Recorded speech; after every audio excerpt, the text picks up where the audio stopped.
Todos esta noche, bienvenidos a Villain Theater. Es mi debut en español.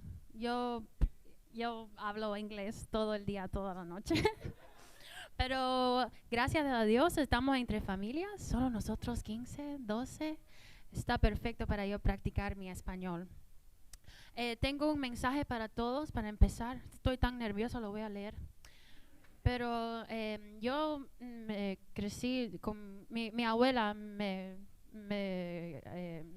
crió cuando mis papás estaban trabajando, y mi español es como el de Primer Impacto. Solo se lo voy a leer como si estuviera en Primer Impacto. Okay, vamos. Hola y bienvenido a Villain Theater. Gracias por acompañarnos a apoyar el teatro local en vivo. Mi nombre es Jannelys Santos y seré su anfitriona para esta noche de stand-up comedy en español. Tenemos un gran espectáculo para ti esta noche, con divertidos comediantes de toda América Latina. Por favor, siéntete como en casa, tomar una copa en el bar y disfrutar del espectáculo. Gracias. Yo aprendí el español con Primer Impacto, pero también con el Mika de la mañana. Ustedes conocen eso en el radio, ¿verdad? Metiendo Mika. Ay, Dios mío, yo aprendí bastantes frases con ese show de la radio. Frases como, qué bola, bueno, clásico, ¿verdad? Estás botada por la calle del medio cuando eres una puta. Se le voló el cartucho a Choose My Lady cuando you go crazy. Mi abuela le encanta decir la frase, has engordado. Le encanta esa. Y también una de sus favoritas, unas frases favoritas es, si te casas con un negro te mato. Esa es mi abuela, no yo. Bueno, ¿qué voy a decirle a mi abuela? Por favor, pobrecita. También ponte las pilas, ponte pa' tu número y otras cubanazas así.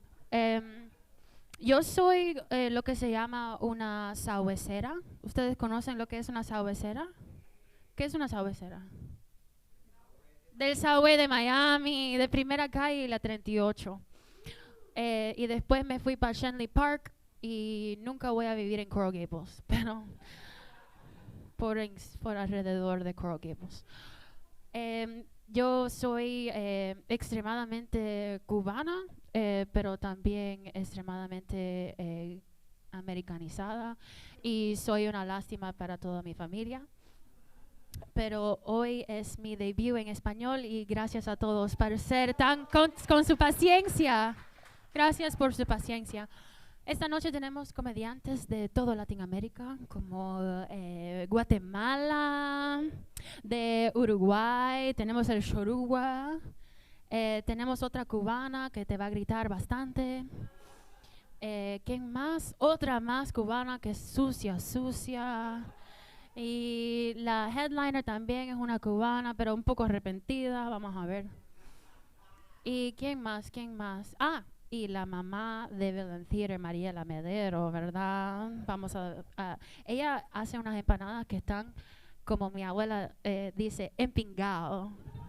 So, si alguien quiere unas empanadas, se lo pueden pedir a la señora Medero.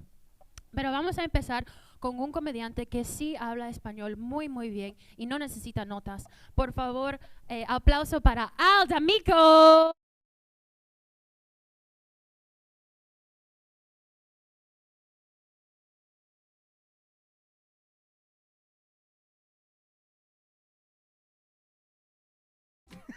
Mi nombre es... No, mentira, imagínense. Pero sí, pero eso del español muy bueno, más o menos, porque me crié acá también y entonces a veces sueno como los mexicanos de RBD. Como que, órale, yo soy muy fresa. Pero a veces también me sale el Bad Bunny Bebé. ¿No? ¿Me conocen el Bad Bunny Bebé? Tú tienes pinta de que te gusta Bad Bunny Bebé. ¿Te gusta Bad Bunny? ¿No? ¿Te encanta? Ay, le encanta. ¿De dónde son? ¡Puerto Rico! ¿Alguien más de Puerto Rico? Nadie más. Oh, el DJ es de Puerto Rico. DJ. Él es arrepentidazo, latino, pero qué bueno eso. ¿Y cuánto hace que asumo que están juntos? Wow, amor nuevo. O sea que todavía no han tenido tríos. No, ok, entendido. Le gustó como dice todavía, porque yo soy soltero, sorprendidamente, ¿verdad? Wow, sí, el silencio porque ustedes no lo pueden creer, ¿verdad? Dicen, él soltero. Pero para los héteros es mucho más fácil encontrar amor. Ah, sí, soy gay, by the way. Um, Ustedes pueden encontrar amor en cualquier lado. Van a la biblioteca y se enamoran. Yo tengo que buscar amor en un parque, en la oscuridad, en un agujero en la pared, que entre algo que yo pueda, you know. No sé cómo se dice glory hole en español. ¿Alguien sabe? Papi, you probably know. Glory hole in Spanish. Agujero, mi madre me acaba de decir eso. Wow. Mi mente, ese es mi tiempo, bye. Cuando tu madre te enseña a decir glory hole en español, qué increíble. Bueno, sí, mi nombre es Aldi, como el supermercado. ¿No? Sí. Ustedes compran en Bravo, ¿verdad? O Sedanos, ¿sí? O no compran nada, ¿verdad? ¿De dónde son ustedes? El Salvador, wow, Centroamérica en la casa. Y aquí ya Uruguay, Ecuador, Paraguay. Wow, pero esto parece mi mapa de todos los chicos que me ha costado de diferentes países. Nacionales, sí, ¿verdad? Sí, como dije, soy bastante gay. Y mis amigos siempre me dicen como que tú solamente hablas de cosas gay. Entonces esta noche voy a hablar de más cosas gays, ¿ok? Ahora que acabo de cumplir 30 años, o sea, en enero, ya ha pasado. Sí, acabo, 30. Me pongo a pensar mucho en la vida, en las cosas de la vida. Y siempre pienso en mi historia de cómo salí del closet a mis padres. Y fue interesante porque mis padres siempre fueron súper liberales, ¿verdad? Pero uno cuando es gay y joven tiene esa mentalidad de como que, mis padres son liberales, pero si el hijo es gay tienen un problema. ¿Conocen esos padres? Sí. Entonces estaba en la high school, en la secundaria, y estaba como traumatizado por un chico que se llamaba John Encalada. Sí, y siempre me ponía mal porque el muchacho no me quería a mí. Y mis padres no entendían qué me estaba pasando, por qué estaba tan de mal humor, y era que es adolescente, hormonas, la homosexualidad, todo eso. Y no entendían, no sabían. Entonces un día mi mamá estaba en el baño y yo como que no puedo más, tengo que decirle. Entonces hice lo que cualquier persona de los 90 hace, le mando un mensaje de texto a la mamá. Y le digo, soy gay. Y estoy llorando en mi cuarto y le digo, soy gay. Mi mamá sale, escucho el toilet, sale del baño y digo, ay, no. Sí, se limpió primero, se lavó las manos, viene llorando. Yo lloro, ella llora. Y me dice, ¿por qué no me dijiste? Y yo como que, oh my God, y ahí todo bien. Pero después me dice, vamos a contarle a tu papá. Y yo como que, y eran como las 10 de la noche, mi papá ya estaba noqueado, durmiendo. Y mi mamá dice, no, vamos a despertarlo y a decirle. Yo creo que esa es la peor idea que se te ha ocurrido. Entonces vamos al cuarto, mi madre lo sacude a mi papá todo dormido, y yo llorando, y ella llorando. Mi papá me dice, ¿qué pasó? ¿Te echaron de la escuela? Y yo, no. Y dice, te echaron del musical de la escuela. O sea, mi papá, todas las pistas estaban ahí. Y después me dice, oh my God, Britney Spears canceló su concierto, ¿qué te pasa? Todo estaba ahí y mi mamá, over it. Ella ya estaba como move on de esto. Y le dice, es gay, así nomás. Y yo la miro a mi mamá y le digo, era mi momento. Y mi padre dijo, wow. Y se fue de la habitación y nunca más volvió. No, mentira. No, después volvió y hizo el cliché como, está bien, sos mi hijo, bla, bla, bla. Pero sí lo tuvo que admitir. Y ahora mi padre y mi madre son más gays que yo. En serio, ellos van a los desfiles gays sin mí. Y traen carteles con mi cara, dice, amamos a nuestro hijo gay. Y le digo, mamá y papá, van a pensar que estoy muerto. Pero se me ocurrió algo. Voy a agarrar mi perfil de Tinder y le voy a sacar un screenshot y voy a hacer que traigan ese cartel. Así me encuentran un hombre, ¿no, ma? ¿Qué? You're too Uruguayan for me. Eres muy uruguaya. Pero sí, me mudé acá cuando tenía 11 años, con mis padres, obviamente no solo. Y cuando me mudé estaba en un lugar muy, muy complicado, muy difícil. No mentalmente, pero vivíamos en Broward. ¿Y usted, alguien de Broward aquí? No, no. Broward es como otro planeta, es como, ¿qué es eso? Y no es Miami donde todo el mundo habla español. Y nos mudamos a Plantation, Florida. Sí, y yo no hablaba inglés, pero sabía que una plantación no era donde quería estar. I mean, come on, ¿verdad? Y entonces nos mudamos y cuando fui a la escuela no hablaba español y todo el mundo hablaba inglés. De nuevo, Fort Lauderdale, no era Miami. Y había una niña que era latina, no voy a decir qué país era, Colombia, y me hacía la vida imposible. La única latina, en vez de ayudarme, me decía todo lo incorrecto para que me equivocara y toda la gente se riera. Y una vez me hizo parar enfrente de toda la clase y decir en inglés, I am a faggot, que significa soy un maricón. Yo puedo decir esa palabra, ustedes no. Y yo me paro ahí todo contento, I am a faggot. Y toda la clase se empieza a reír, hasta la maestra se reía, y yo lloraba, pero esa niña, donde quiera que esté, espero que sea practicando como psíquica o algo, porque sí salí tremendo maricón. Bueno, ese ha sido mi tiempo, mi nombre es Aldi, como el supermercado, gracias.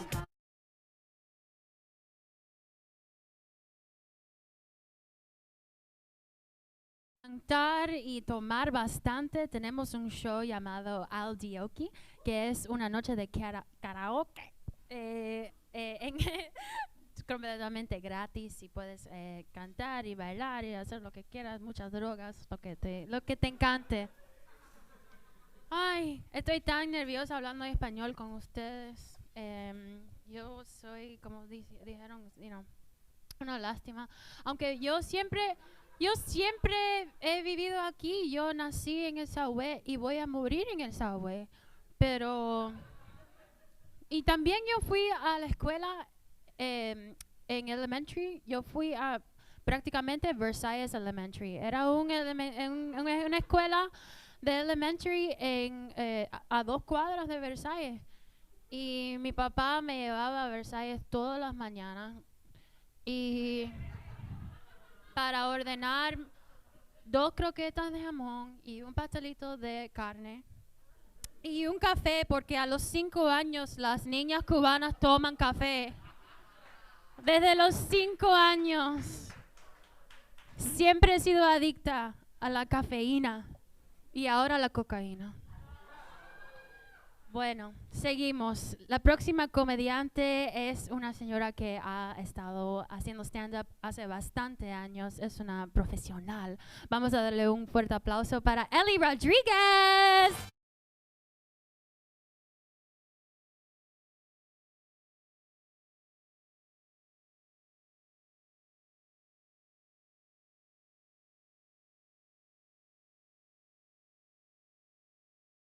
Ok, bueno, yo soy alta, tengo la voz alta de todas maneras, pero esta mierda trabaja, ¿ok?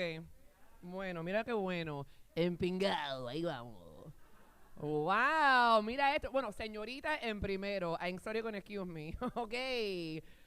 Para que sepan, 41 años hablando inglés, hablando español, hablando mierda, pero una de las primeras veces que hago comedia en español. So, manténganse conmigo. Gracias.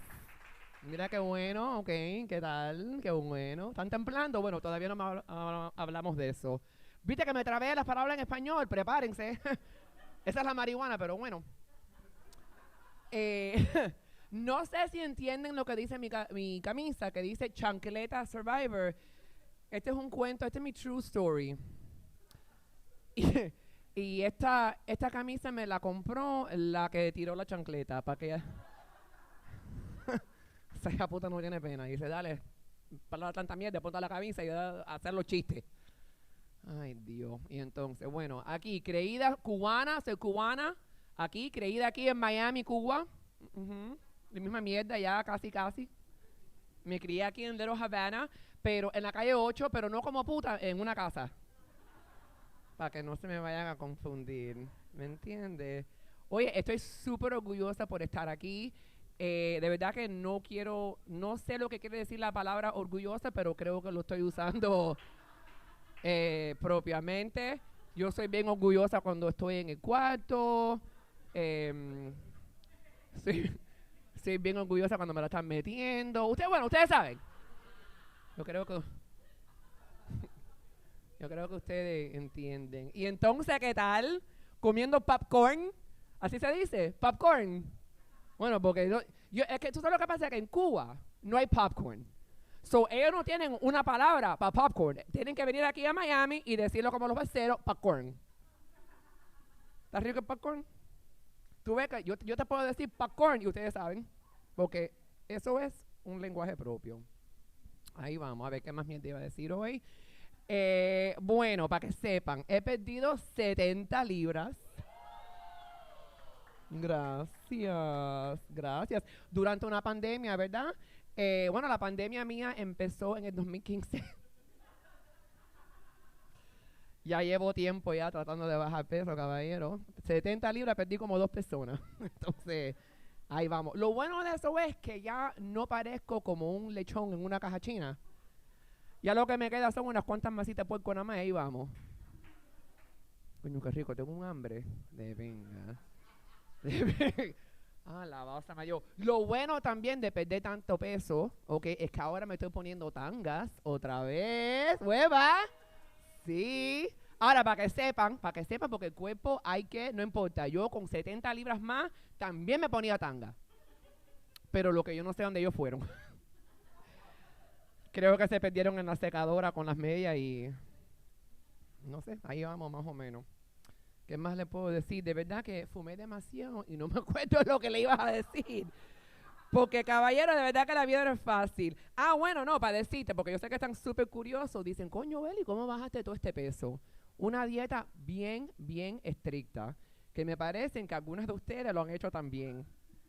¿Quieres saber cuál es? ¿Tú sabes lo que es? Bueno, el sándwich mío favorito. Y así perdí peso porque no se podía comer carbs. So, yo me pasé todo el tiempo comiendo pan con pinga, pero sin el pan. Porque el pan engorda. A ver, ¿quién más? ¿Todo el mundo le gusta la pinga? Qué bueno, ok. ¿Le gustan? Ok. Qué mal hablada, ¿verdad? Eso es lo que le pasa con los cubanos. Los cubanos somos todos así, porque imagínate, 62 años. 62 años, qué mierda. Por eso que estamos tan agresivos. Ahora por eso saben ustedes por qué hablamos tan alto, porque no lo han oído por 62 años, caballero. Y las mujeres igual. Somos las peores. Hay que hablar alto, coño. Y los decir de nosotros, ¿quién sabe qué cojones lo que... Mira, los cubanos que te empiezan a hablar, ¿de dónde tú eres, por ejemplo? Uruguay, ok. Bueno, y Uruguay, ¿verdad? Ecuador. Bueno, la misma mierda, ¿no? Porque si no es Cuba, todos son iguales, ¿no? Eso está al lado de México y ahí con Nicaragua, todos están en una isla. No, ok.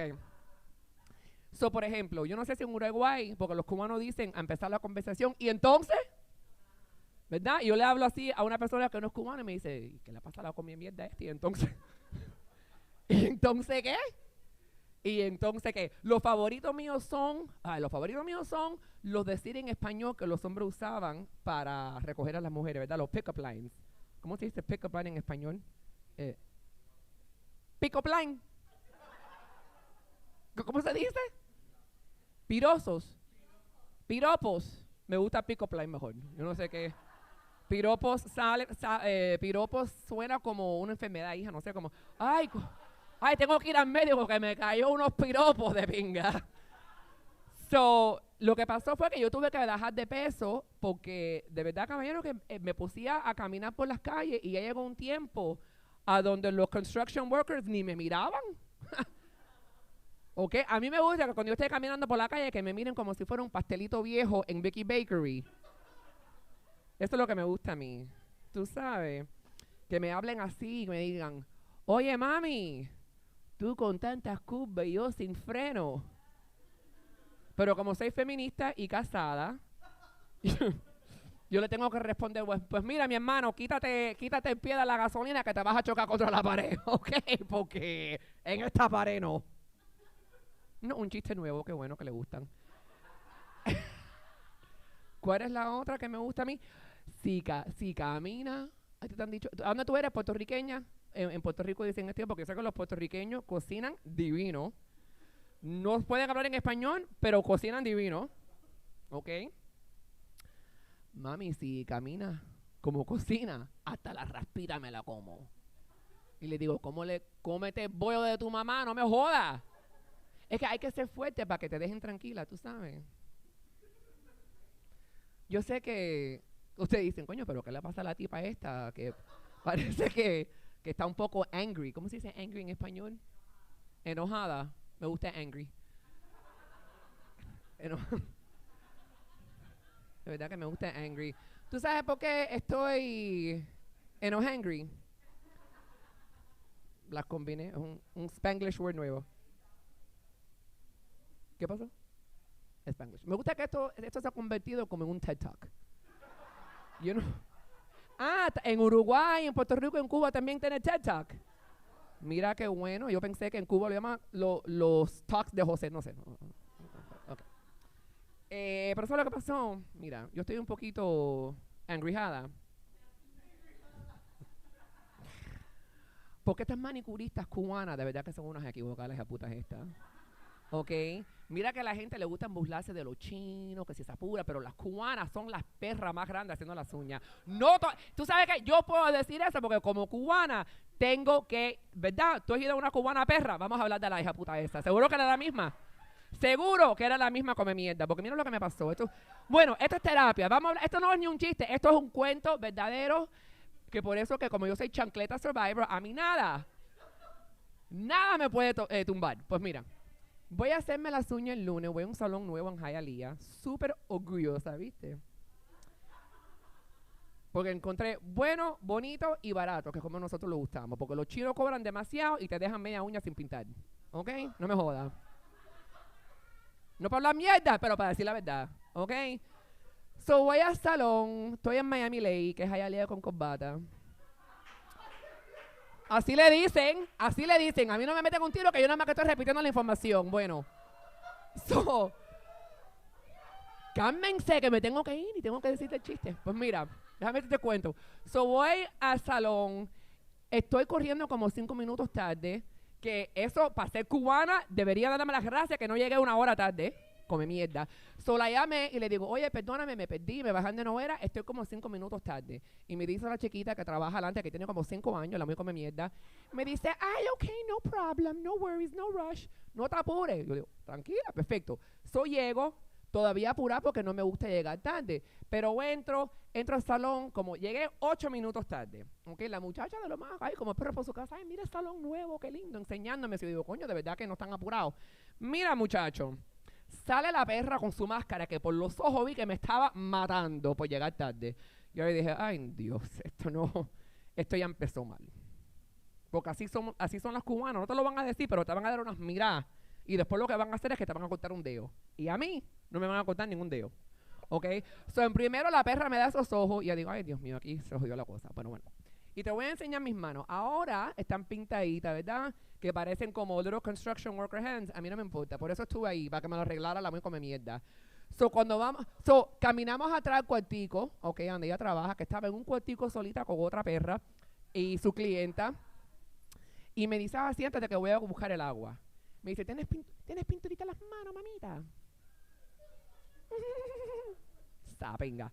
Le enseño las manos que no estaban pintadas, igual cortica así. Yo sé cómo yo luzco, a mí no me importa. Mamo bien, no importa lo que luce en mis manos. ¿Ok? Me dice, you got it. Me mira las manos y la muy come mierda dice, ¡uy! Tú sabes la clase de pena que yo he pasado en ese salón. Que ahí, si un mosquito se tiraba un peo, tú lo podías oír. Y la perra esta me va a decir a mí, ¡uy! Como si estaba aguantando un par de huevos en la mano. Que ojalá quisiera ella que tenía ahí un par de huevos en la mano para dársela. Ok, que le parto la cabeza con los huevos, la muy come mierda. La clase de pena que yo pasé, bueno, de verdad que yo no pasé pena porque yo no sé si ustedes saben esto, pero yo no puedo pasar pena. Imposible que yo paso pena. Porque si yo paso pena, la que va a pasar más pena todavía es la muy come mierda que me está tratando de hacer pasar pena. Ok, bueno, aquí donde el cuento se termina ya rapidito. Llegué con C. Yo te puedo decir, soy cubana, estoy llena de agua, tengo que tener agua, porque si no, me desmayo. Y entonces me siento, y con el apuro, dejé el agua en el carro. Fíjate que hoy no tengo ni agua, tengo ginger ale, por si acaso. Ya vi la luz, no me la vas a dar, mijo, que ya la vi 3 veces. Yo, ¿cuántas veces me vas a dar la fucking luz, bro? La vi, me metí. So, me siento y le digo, ay, Dios mío, perdón, tengo sed, ¿tienes agua? La muy come mierda. Mira para acá, vuelve a mirar para acá. ¿Tú sabes lo que hay aquí atrás? Una pared. Ahí no hay agua.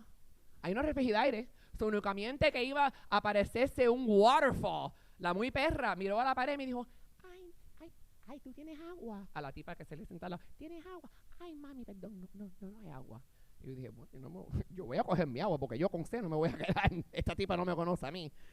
So le digo, bueno, mira, perdóname, pero voy al carro un momentico a coger mi agua que me estoy dehydrated. Acabo de hacer ejercicio. Y ¿tú sabes lo que hace la tipa? Dice, mira su reloj. Y con eso mismo dije, ¿tú sabes qué? Ni te preocupes, que me parece a mí que estás un poquito apurada y conmigo usted no se va a apurar. So, no se preocupe, vas a tener todo el tiempo en el mundo para ser la próxima cliente porque ya yo me voy. Y con eso mismo me fui para la pinga. Y me quedé con las manos jodidas, pero bueno, ahí vamos. Voy a trabajar en ese cuento porque de verdad que no tiene un tengo que terminarlo y después le mamé una morronga. Tengo que tener algo fuerte para terminar. Pero ya me dieron la luz. Los quiero dejar con esto un momentico, ¿ok? Esto era, criándome aquí en Miami con mi abuela. Yo no sabía que mi abuela, yo tengo 2 abuelas, una que era racista y otra que era puta. Ya yo creo que ustedes saben con cuál yo me crié, ¿ok? Y bueno, lo que yo no sabía que mi abuela era una loca. Ella, cuando yo tenía 9 años, yo no sé si ustedes han oído esta canción, pero cuando yo tenía como 9 de ese año, yo llamaba a WQA, una de estas estaciones, y mi abuela me preguntaba que yo pidiera la canción Burbujas de Amor. ¿Ustedes la conocen? Bueno, déjame decirte una cosa. Burbujas de Amor no tiene que ver nada con pescado. Déjame enseñarte la parte de...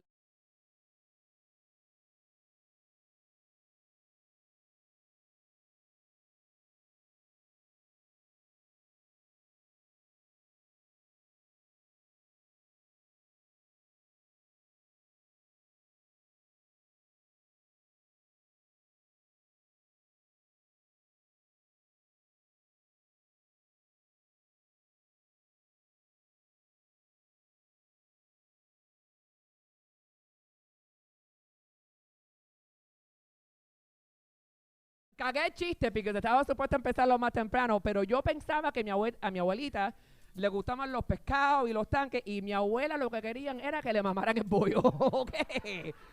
Bueno, damas y caballeros, yo soy Eli Rodriguez. Muchísimas Un aplauso gracias. para Eli Rodriguez.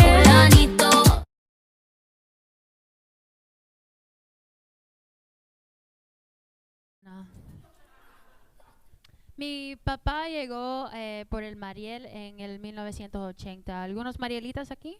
¿Hijos de Marielitas? Ok, cool. Bueno, privilegiados. Pero yo sé que hay bastantes cubanos aquí que debemos honrar. Yo quiero honrar a un cubano en particular. Es el papá de todos los cubanos. Es José Martí. Voy a leerle un pasaje de José Martí. Cultivo una rosa blanca en junio como en enero para el amigo sincero que me da su mano franca y para el cruel que me arranca el corazón con que vivo. Cardo ni ortiga cultivo la rosa blanca. Qué belleza, ¿verdad? Ese sí es un cubano. Otro cubano muy importante que quisiera honrar es Willy Chirino. Apenas siendo un niño allá en la Antilla, mi padre me visitó de marinero. Tuve que navegar 90 millas y comenzar mi vida de extranjero, huyéndole a la hoz y al verde olivo, corriendo de esa absurda ideología, pues nunca quise ser aperitivo del odio, del rencor y la apatía. Increíble, increíble, ¿verdad? Un aplauso para Willy Chirino. Uno más que quiero honrar y a ver si ustedes pueden guess quién escribió estas letras tan bellas. Bend over, girl, show me what you're working with. Bend over, girl, show me what you're working with. Bend over, girl, show me what you're working with. Bend over, girl, show me what you're working with. Todo el mundo con la lengua afuera. Todo el mundo con la lengua afuera. No tengas pena. Todo el mundo con la lengua afuera. Todo el mundo con la lengua afuera. Dice, dale que tú puedes. Dale que tú puedes. Ese fue el increíble Pitbull. Un aplauso para Pitbull. Los cubanos son poetas de birth, ¿ok? Esto es un show oficialmente en Spanglish. Y vamos a seguir con una señora que es un treasure. Y es mi privilegio ser su amiga. Quisiera que den un fuerte aplauso para Mariela Medero.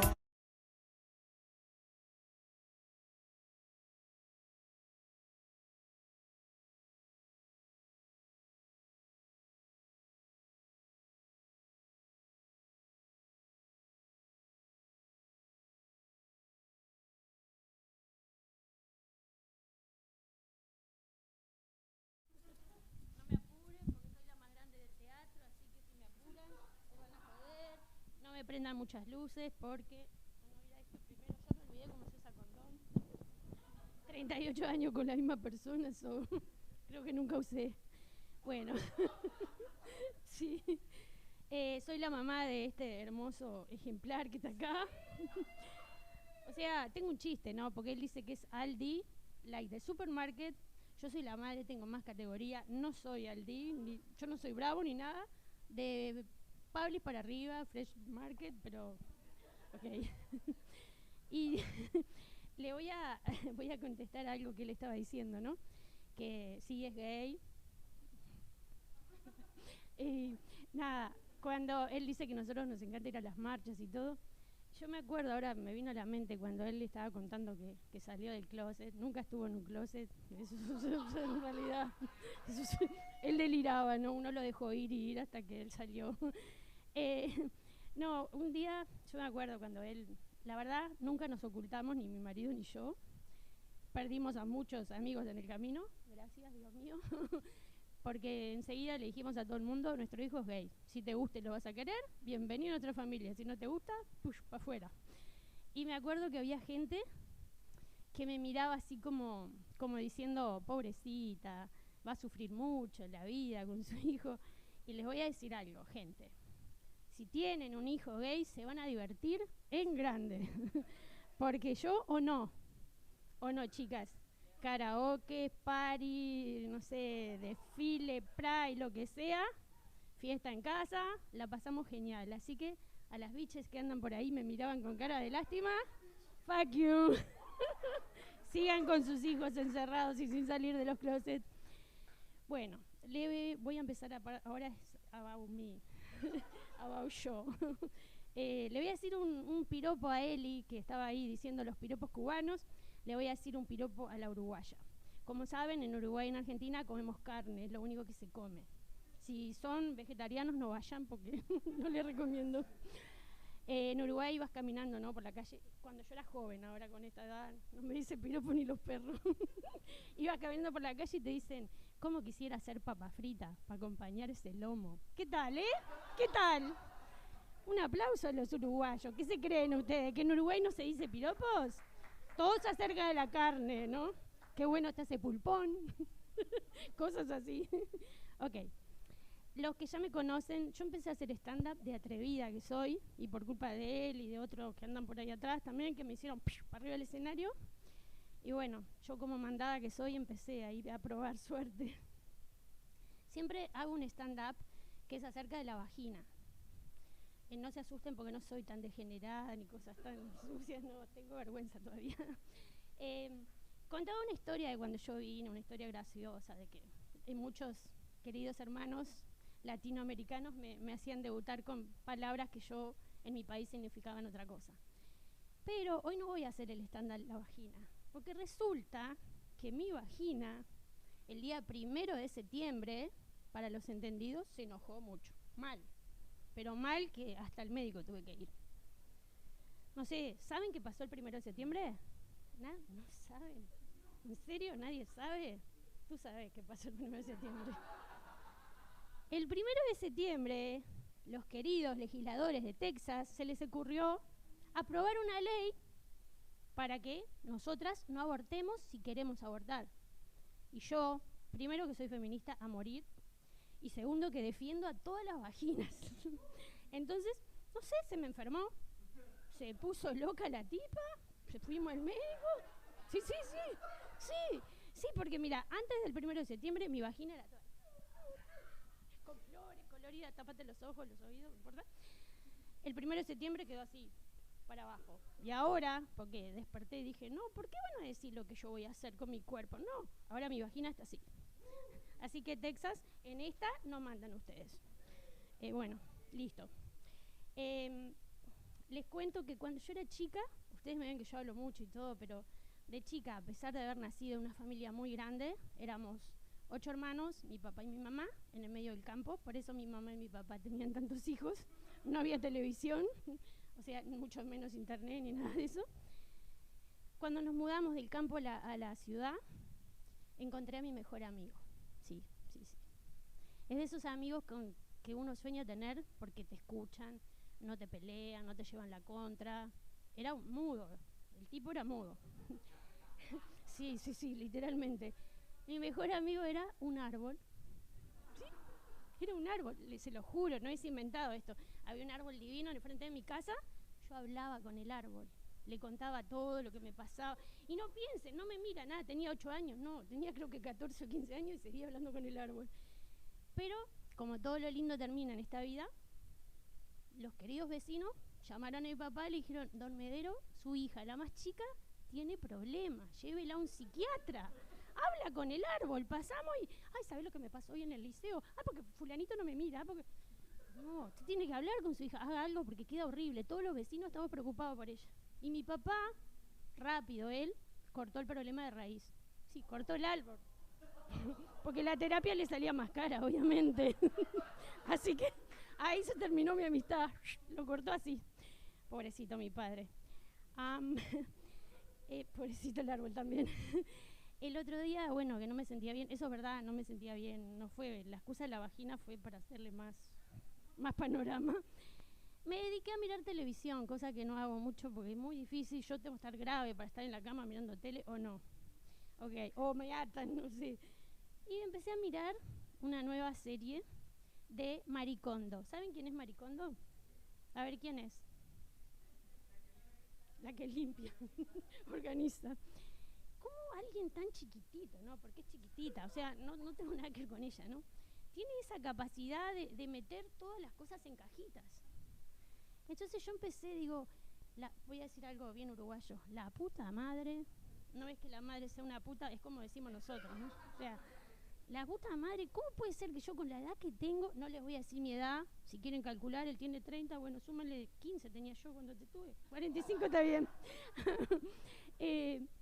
¿Cómo nunca se me ocurrió que había que organizarse de la vida, las cosas? Y ella dice, a ver, los que la conocen, dice que tenemos que echar a un lado lo que nos hace mal, lo que nos pone triste y quedarnos con lo que nos hace bien. Entonces, a mí se me prendió la lamparita y voy a organizar mi vida, al fin. Empecé por el laundry. Abro el laundry. ¿Qué hay en el laundry? Artículos de limpieza. Tiré todo, mapo, trapo, todo lo que había, para afuera. Sigo, tenía energía, voy para la cocina. ¿Qué hago ahora?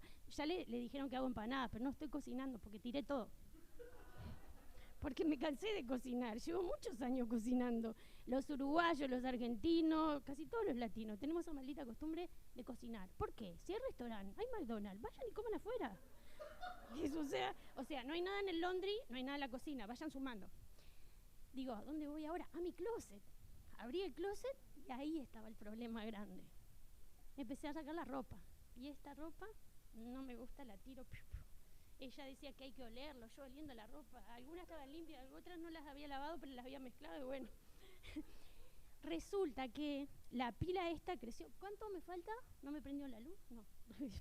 La pila esta creció, era la ropa que me hacía triste a mí. La ropa que me hacía triste era la que me sirve ahora. Talle 10, porque engordé. Esto está sueltito, pero estoy más gorda. y la ropa que quiero y la que me hace feliz era cuando era talle 6. Entonces estoy en un gran problema. Estoy sin artículo de limpieza, cero la casa sucia, porque eso fue hace como 10 días, ¿no? O sea, la casa no se limpia porque no hay con qué limpiar, yo no voy a comprar nada. Ella dijo que tengo que tener cosas que me hacen feliz, ok. No tengo ni ollas ni nada, no tengo para cocinar, no se va a comer, sigue comprando comidita por ahí, no sé, lo que sea, Uber Eats, y no tengo ropa para ponerme. Esta la rescaté porque es el pijama con el que duermo y con esto vine. Y esta me la prestó la vecina, o sea, Maricondo, gracias por enseñarme a organizar la vida y quedarme como una homeless, sin nada. Y gracias, Maricondo. ¿Tengo tiempo? ¡Un aplauso! Gracias a todos, sean felices y que nadie les diga lo que hacer con su vagina. Por favor, chicas. Bye. ¡Un aplauso para Marí, cocinera!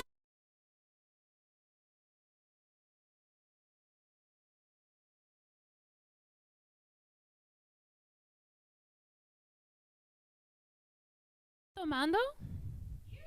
¿Sí? ¿Están emborrachados? Los cubanos son muy, no sé, orgullosos, pero también son, ¿sabes? Con la cabeza dura, you know?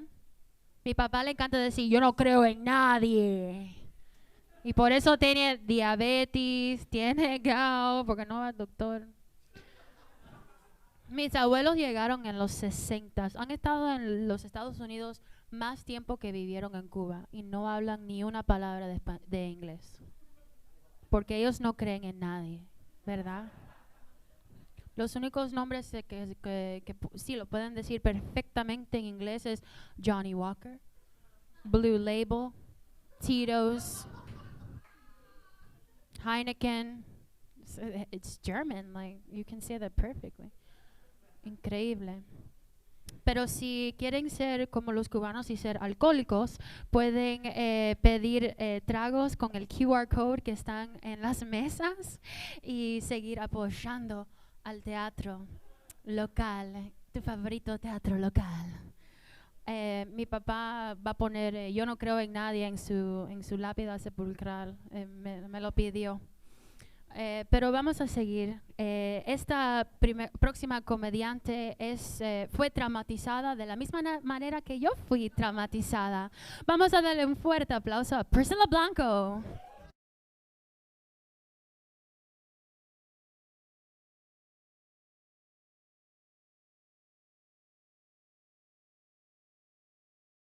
Miami, el 305-786, ¿no? Hey, bueno, mi nombre es Priscilla, como dijo Jannelys, soy la directora musical aquí en el Teatro Villano. Sí, toco un poco de piano, cantamos, hacemos de todo. Y con mi papá de Jannelys, yo tampoco creo en nadie. Así que para la pinga con todo el mundo. ¡Ah! Es verdad lo que dice. Vaya, yo tampoco he ido al doctor hace años. ¿Para qué? Si te van a mentir. Pero tampoco tengo seguro médico, así que imagínate, está complicada la cosa. Pero el trauma que compartimos, Jannely y yo, bueno, las dos éramos testigos de Jehová, y así que por eso somos amigas. Los testigos de Jehová, las personas que te tocan por la mañana los sábados, ¿te han tocado en la puerta? Sí. No. ¿Y los han visitado los testigos de ustedes? Sí. ¿Y qué le dicen? Dime. Dale, dime, cuéntamelo. Sí, ¿qué te dijeron?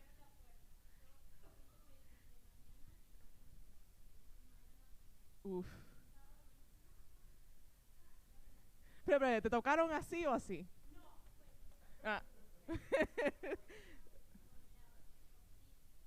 Sí, porque te tienen que salvar la vida. O sea. ¡Oh! Coño, los testigos de Jehová están en candela ahora. Le dijeron que se iba para el infierno. Coño. Sí. Sí, si no, te lo van a meter, te van a meter la Biblia por la garganta.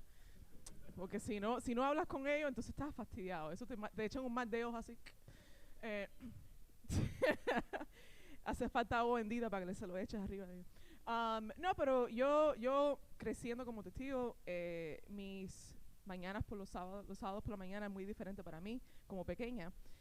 Y la mayoría de ustedes seguro se levantaban como a las 11 de la mañana, ¿no? Se ponían a ver muñequitos en el televisor. Yo no.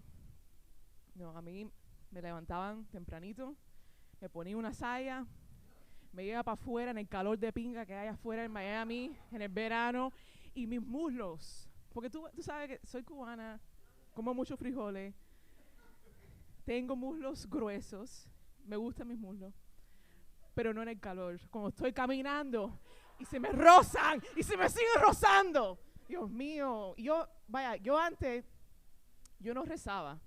Siendo testigo de Jehová, yo no rezaba. Porque me sentí hipócrita. ¿Sabes? Porque soy una niña lesbiana, ¿qué voy a hacer? Yo hablando con Jehová. Sí, Jehová, soy tremenda gay. Sí, pero, I know, right? It's sad. It's fine, I'm fine now. I'm fine. Pero, sí, yo no ponía a rezar. Y después que salí de la religión fue que empecé a rezar más. Y empecé a rezar por los testigos de Jehová. Jehová, ayuda a esta gente, están perdidas. Oye, yo no sé, son la gente más jugona que he conocido en mi vida. Dicen que hay que amar al prójimo, ¿verdad? Como si fuera uno mismo. Yo creo que ellos no entienden eso. Sí. Voy a tener que ir a predicar a los testigos de Jehová, buscar todos los números de todos los testigos y voy a tocar en su casa. Con una legión así de gays atrás de mí. Y le vamos a hacer un performance de drag. Los vamos a convertir todos. Todos van a ser gays. Serán más felices, yo creo. Sí. Pero, ¿sabes? Después de que uno sufre trauma religioso, trauma de vivir en una familia tan conservativa, uno se ahoga en las drogas, ¿no?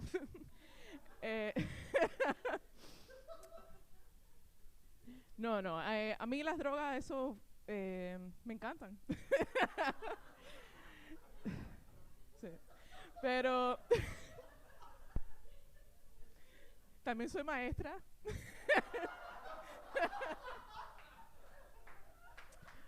Soy la maestra favorita de todo el mundo.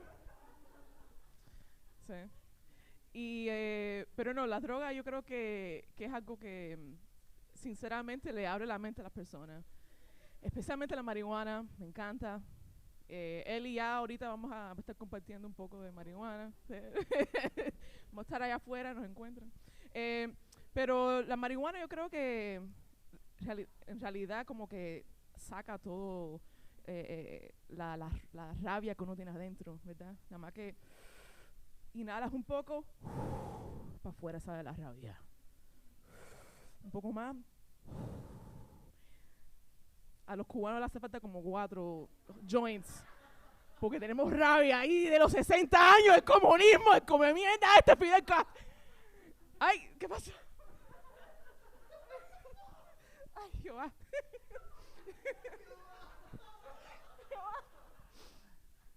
Sí.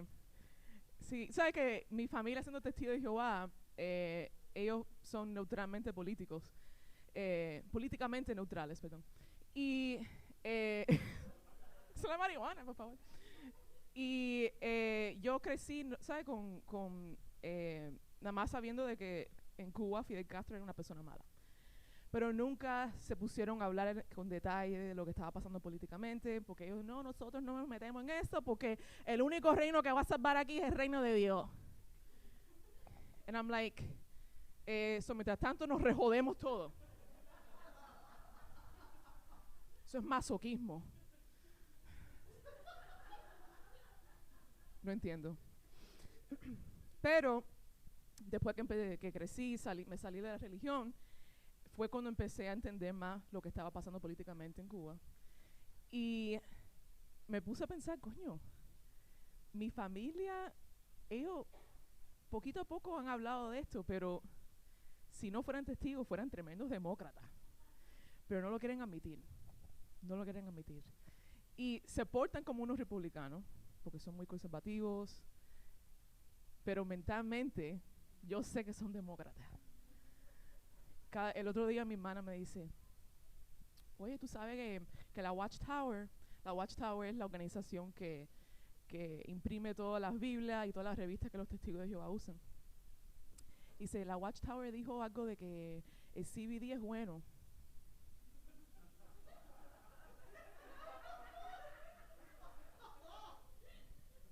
¿Qué? CBD. Mientras tanto, cada vez que viene mi hermana a mi casa, ella, vaya, la peste de marihuana es abundante. Así que ella está, ¿sabes? Metiendo ahí para ver, tocando a ver si sale algo. Y yo le digo, bueno, tú vas a comerte un gummy de CBD. Dice, bueno, no sé, porque la Watchtower dice que es bueno.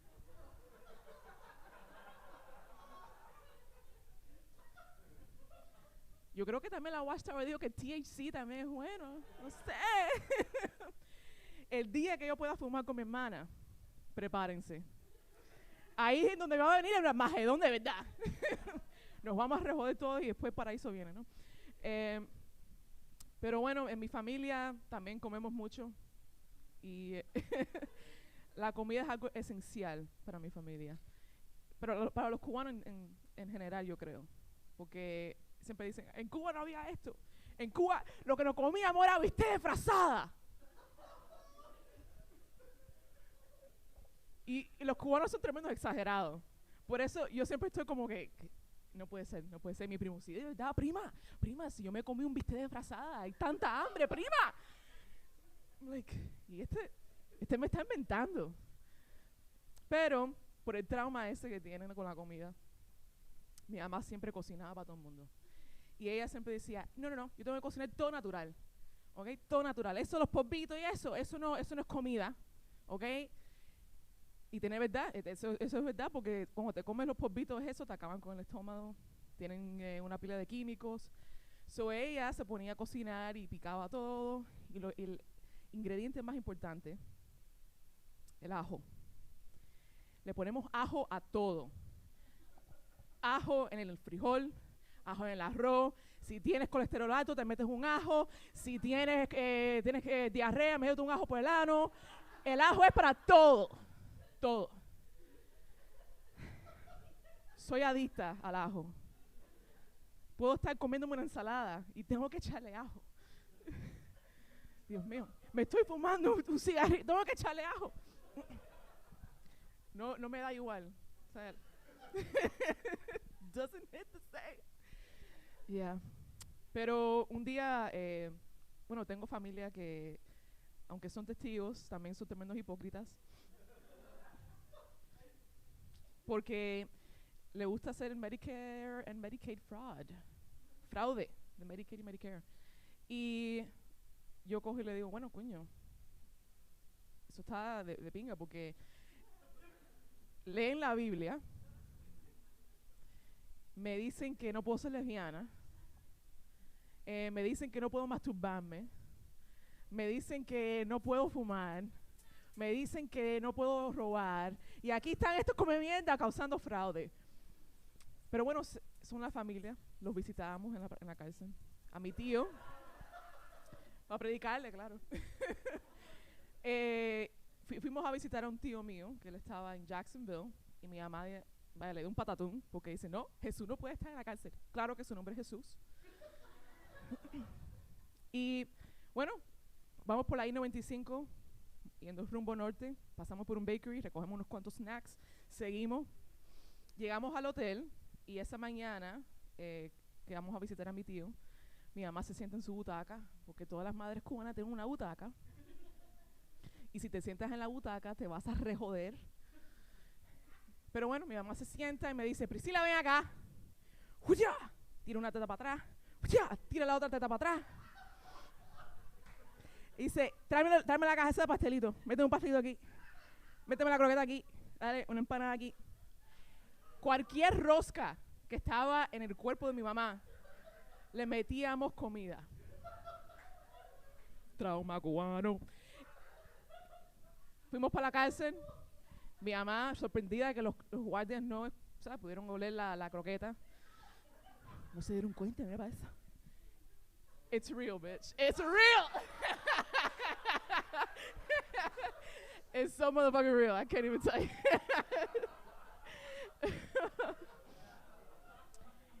Bueno, llegamos a la prisión, pasamos los guardias y vemos a mi tío. Y estaba flaquito, malnutrido. Imagínate. Está perfectamente bien, pero para los cubanos está malnutrido. Y bueno, nos sentamos con él y le preguntamos, oye, ¿cómo te va? ¿Cómo está la prisión? Dice, no, esto aquí está de madre, no hay un hambre de madre. Hace como 1 año que no como frijoles. Y mi mamá dice, no te preocupes, mío. ¡Fuácata! Pastelito guayaba. ¡Fuácata! Una croqueta preparada. ¡Fuácata! Empanada. Y una jupiña. Y estaba calentica. Eso es amor cubano. Eso es amor de una madre cubana. Así que, no.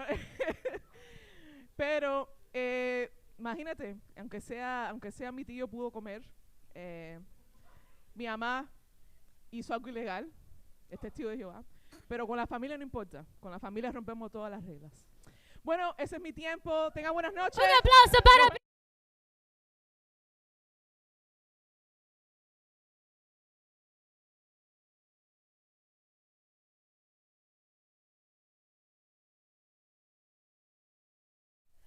Bueno, los cubanos no creen en nadie porque ya lo sabemos todo, ¿verdad?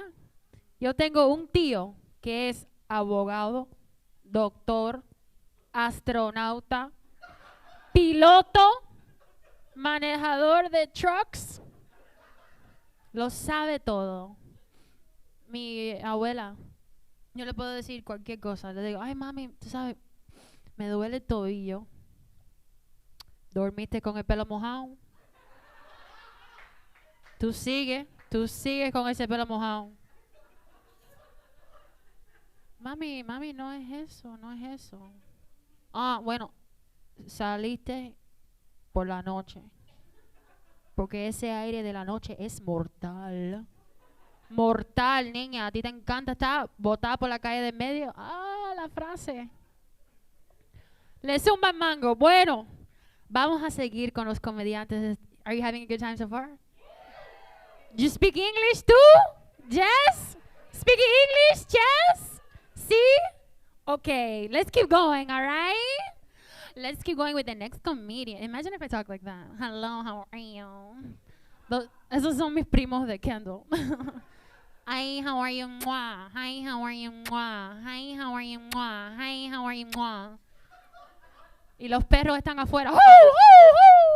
Solo con esa frecuencia los perros se ponen malos.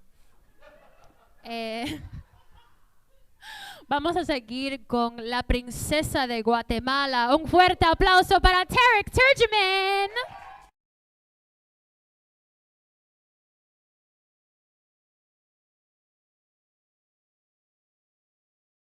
De Guatemala.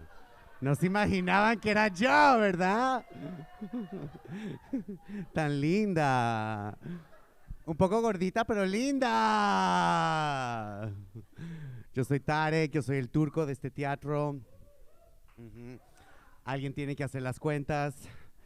Si no saben lo que es turco, para los latinos es cualquier persona que parezca árabe, musulmán, sea peluda, enojada. Eso es turco. Lo que no significa es alguien de Turquía, ¿no? Soy turco. Es como cuando dicen los chinos, cualquier asiático, lo mismo. Pero sí, soy de Guatemala, nacido, hecho en Guatemala, ¿sí? Donde hacen a la gente mala.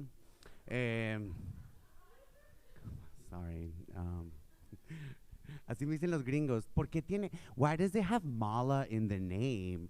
It seems dangerous, Y le digo a ella lo que nos dijo Kamala Harris a nosotros los guatemaltecos hace poco. Don't come. Lo último que necesitamos es otro hippie baboso en las junglas perdido.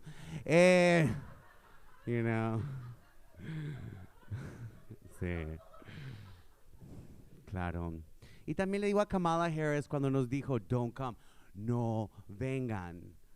Lo que le dije a mi exnovio, muy tarde, ya es muy tarde, ya me vine, ya mis hijos cruzaron tu frontera. Sí. ¿Hay centroamericanos acá? No, no. Oh, ya, ¿de dónde? Oh, shit, ok. Bienvenido, ok. En la jerarquía centroamericana, Guatemala todavía está más arriba que El Salvador, pero sí, para que sepa. No, mentira, mentira. Siempre hablamos mierdas así, ¿o no? Ok. Y todos los centroamericanos estamos de acuerdo que fuck Costa Rica. Anyway.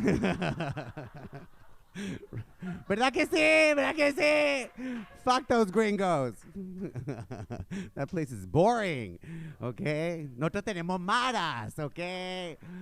Hay acción. Pero sí, yo crecí yendo a El Salvador. Toda mi familia es salvadoreña, actually. Sí. Los turcos esos del Salvador. Sí. El presidente es turco, güey. Sí. Es Turcolandia. Sí. Sí, me gusta El Salvador, sí, me gustan las pupusas. La comida, no las pupusas. Ajá, para que no se confundan, sí. Soy el otro gay gordito de este teatro. ¿Cómo estás, Aldi?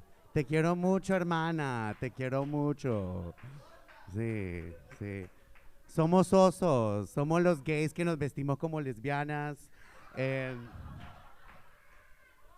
Sí, no vamos al gym, bueno, vamos al gym, pero no vamos al gym. Es una membresía diferente. No. Somos osos, comemos pan con la pinga y siempre, siempre. Comemos culo y carbohidratos.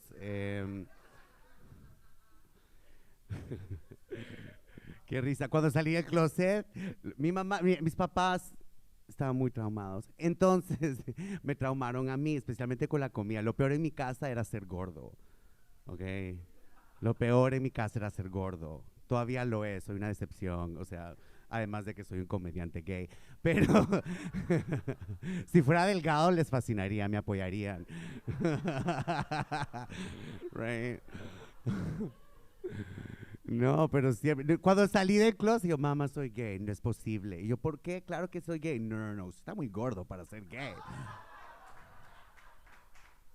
Y yo, mamá, los gays pueden ser gordos. Ay, no, qué horror. ¿Un gay gordo? No, no, no. Mejor quédese straight. Mejor quédese straight. Yo, mamá, hay osos. Ella nunca se imaginaba que existían los osos. Hay osos, güey. Hay una ciudad que se llama Wilton Manors, como a 45 minutos. Ahí es como Osolandia. O sea, sí, gorditos peludos en tanga. Es lo que todos queremos ver. Es lo que todos queremos ver. Sí. ¿Hay emigrantes acá? Wow, yes. Yo llegué en avión. Yo soy guatemalteco palestino. Sí, sí, muy estresante. Mi vida es muy estresante. No me gustan las fronteras, los muros de contención y si no me dejan pasar voy a hacer un túnel, for sure. Voy a hacer un túnel. Tengo toda la capacidad. Pero ¿qué más? Soy inmigrante, vine a este país hace 16 años y me acabo de volver ciudadano. Yes. Wow. Me volví ciudadano en enero, pero me aprobaron en diciembre cuando Trump todavía era presidente. Entonces, aprobaron un maricón gay guatemalteco palestino. What? No están haciendo su trabajo, ¿ok? No, no están. Eso solo significa una cosa, tengo plata. Mentira, soy turco, viene con el paquete. O sea, mentira. Pero te hacen unas preguntas bien estúpidas. ¿Alguien ha pasado por ese examen? ¿No? Sí, y te dicen, ¿es usted un alcohólico? Y yo, bueno, después de 16 años de esperar, claro que ya soy alcohólico.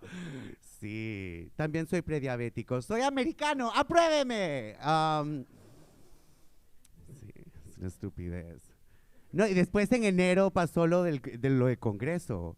¿Se recuerdan cuando el man el Burning Man, el hippie, el gringuito hippie, salió de Guatemala a conquistar su país acá? Y es como si, oh my God, eso lo hacemos en Guatemala todos los años, ¿verdad? O sea, es lo que llaman los gringos cultural appropriation, ¿ok? No, ese chiste no cayó, no. Scrap. Me metí en problemas hace poco con el dueño de un bar porque hice un show ahí y pues hablé de Jesús y no le gustó lo que dije de Jesús. Dije que Jesús era un poco gay. ¿No les parece? Hagamos las cuentas.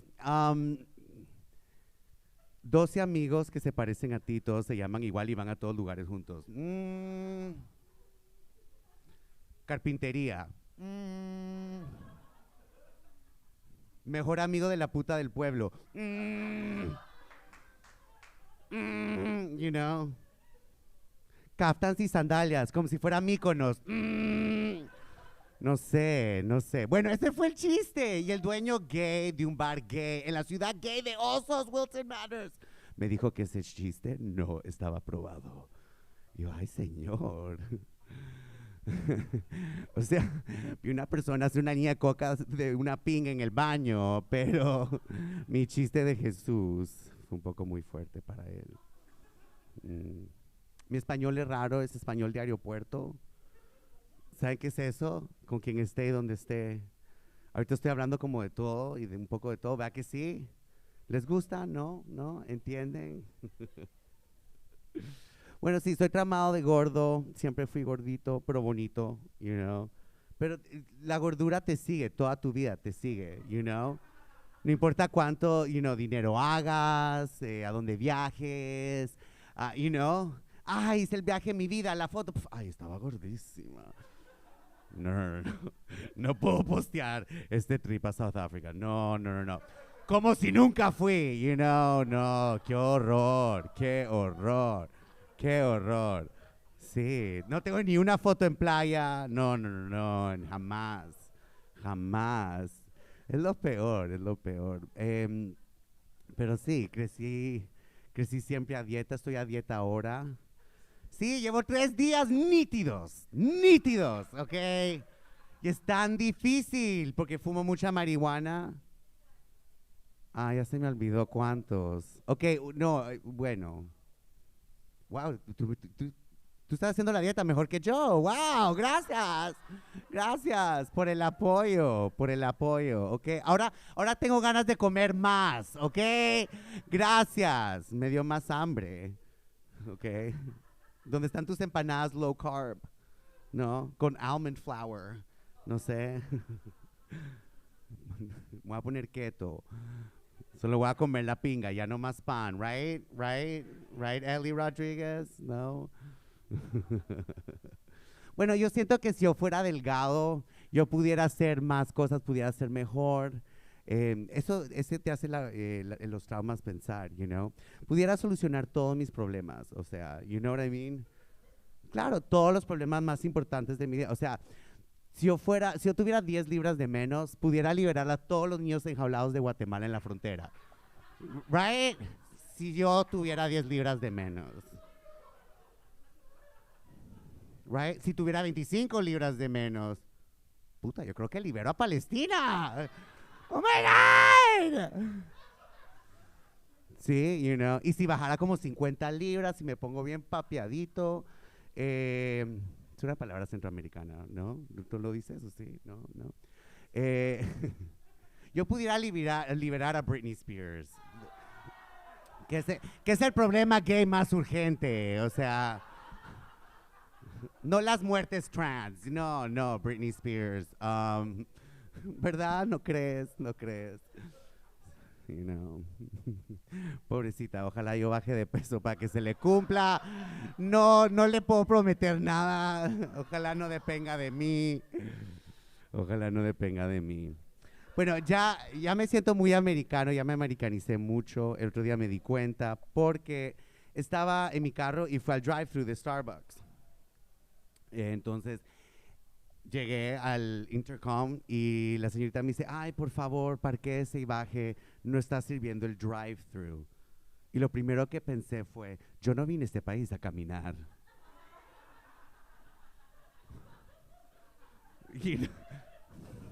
¿Qué tipo de comunismo es este? ¿Qué es esto? Los cubanos tienen razón. Los cubanos.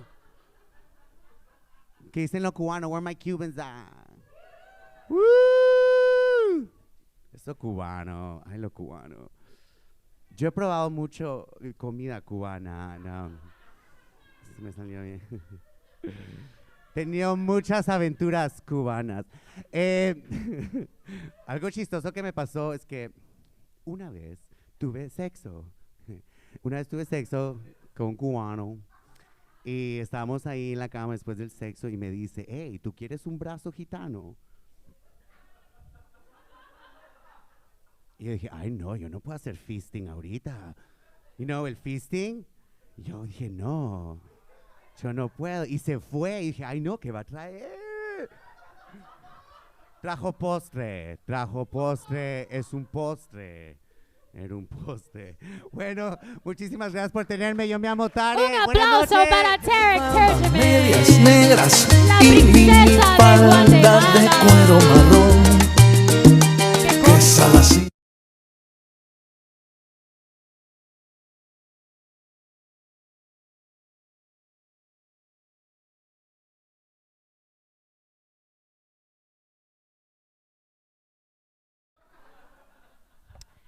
Ay, mis abuelos. Ellos no creen en nadie, ¿ok? Pero también te sacan en cara cualquier cosa, ¿verdad? Te dice, oye, estás gordísima, mija, ponte para tu número. O te dicen, ese pelo está de madre, prepárate. Pero si le dices algo de Elian González, te dicen, no me hables de Elian González. No lo quiero ver ni en pintura. Arrepentido comunista come mierda. ¿Te acuerdas? ¿Te acuerdas cuando casi fusilaron a Elian en su closet? Con su tía.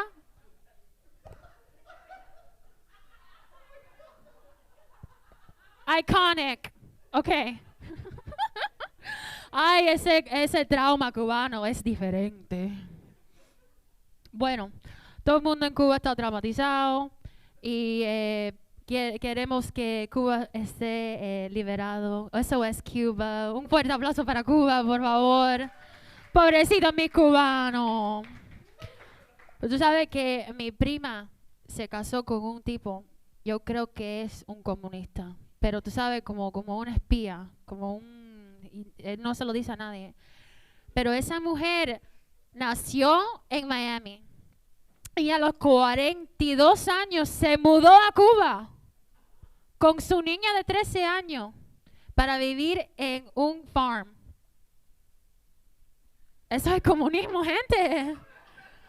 Ella dice, yo tengo 2 carros, pero no encienden, pero lo tengo 2.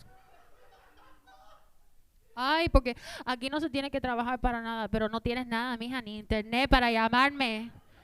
Solo tienes WhatsApp un día del mes. ¿Qué es eso? Bueno, vamos a seguir con el trauma, ¿ok? Ya me trafuqué bastante. Vamos a seguir con la headliner para esta noche.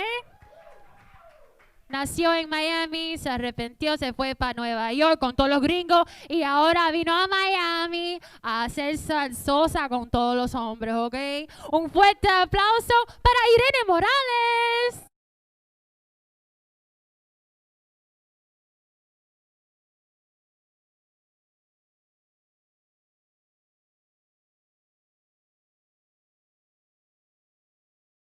Un aplauso por Jannelys y todos los comediantes que han visto. Ahora sí que es obvio que no hacemos comedia en español mucho, ¿no? Like, la última vez que yo hizo comedia en español era hace 10 años por 5 minutos.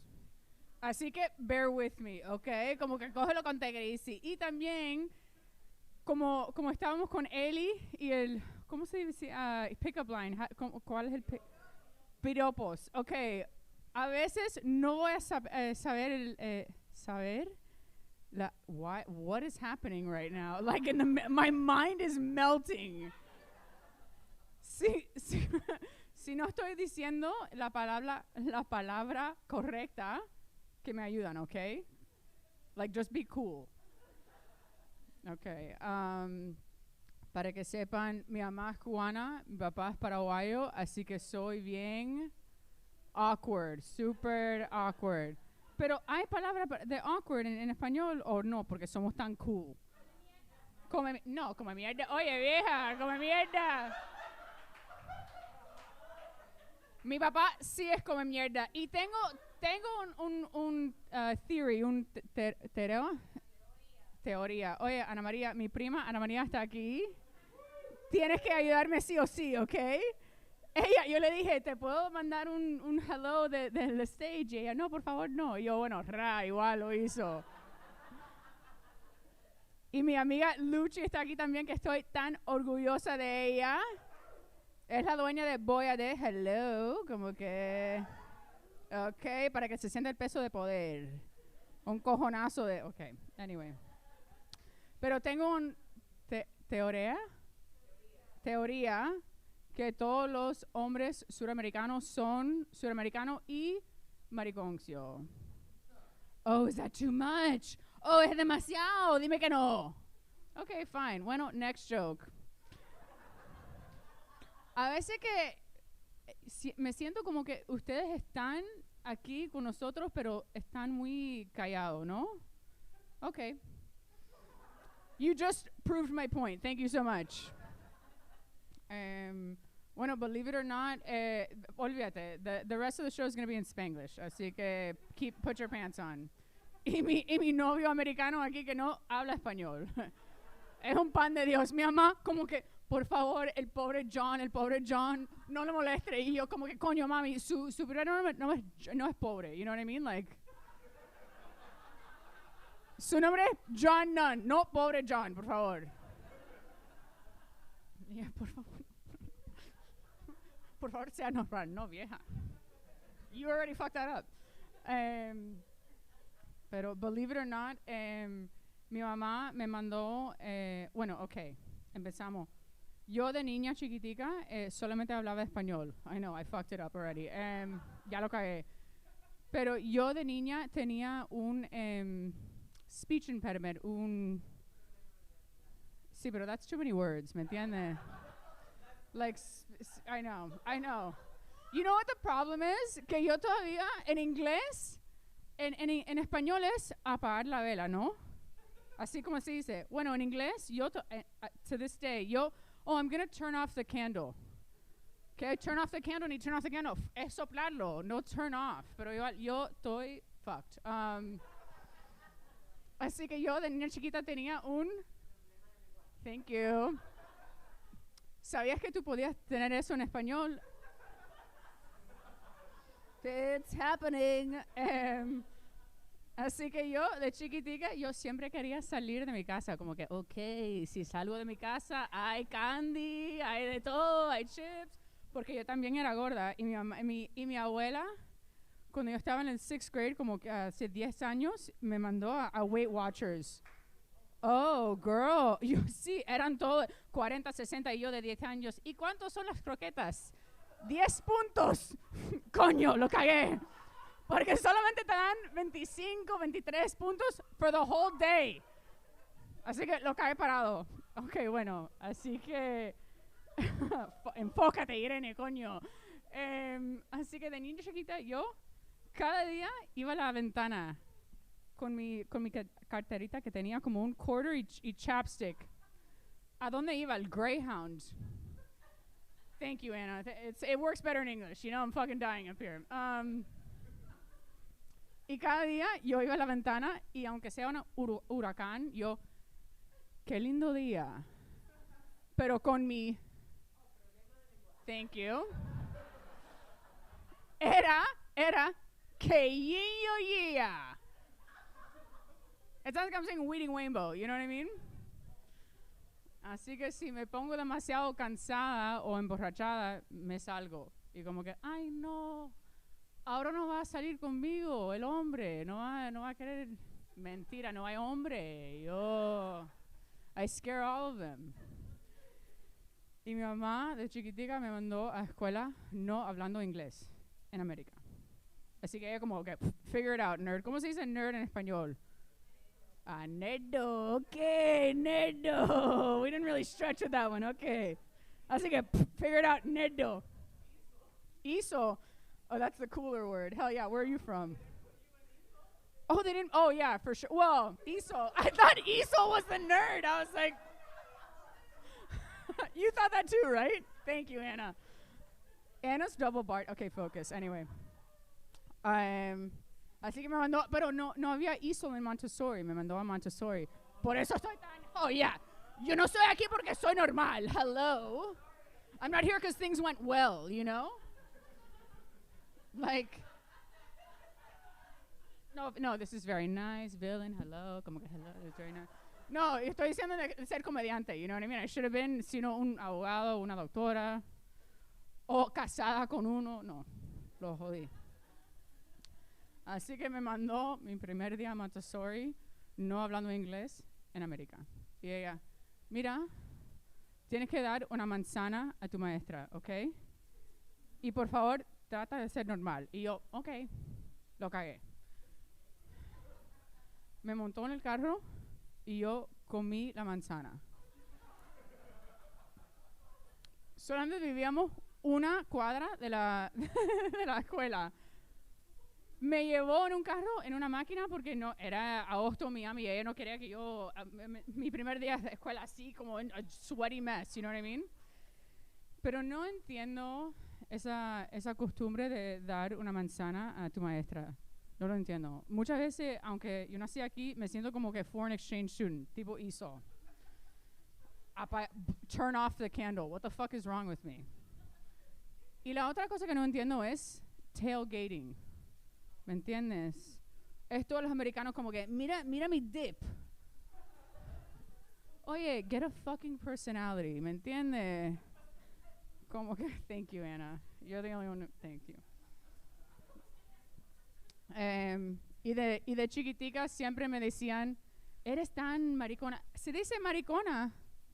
¿Cómo se dice gay en español? Si son lesbiana. Pero de chiquita, bueno, igual, bueno, so you see it, lo ves.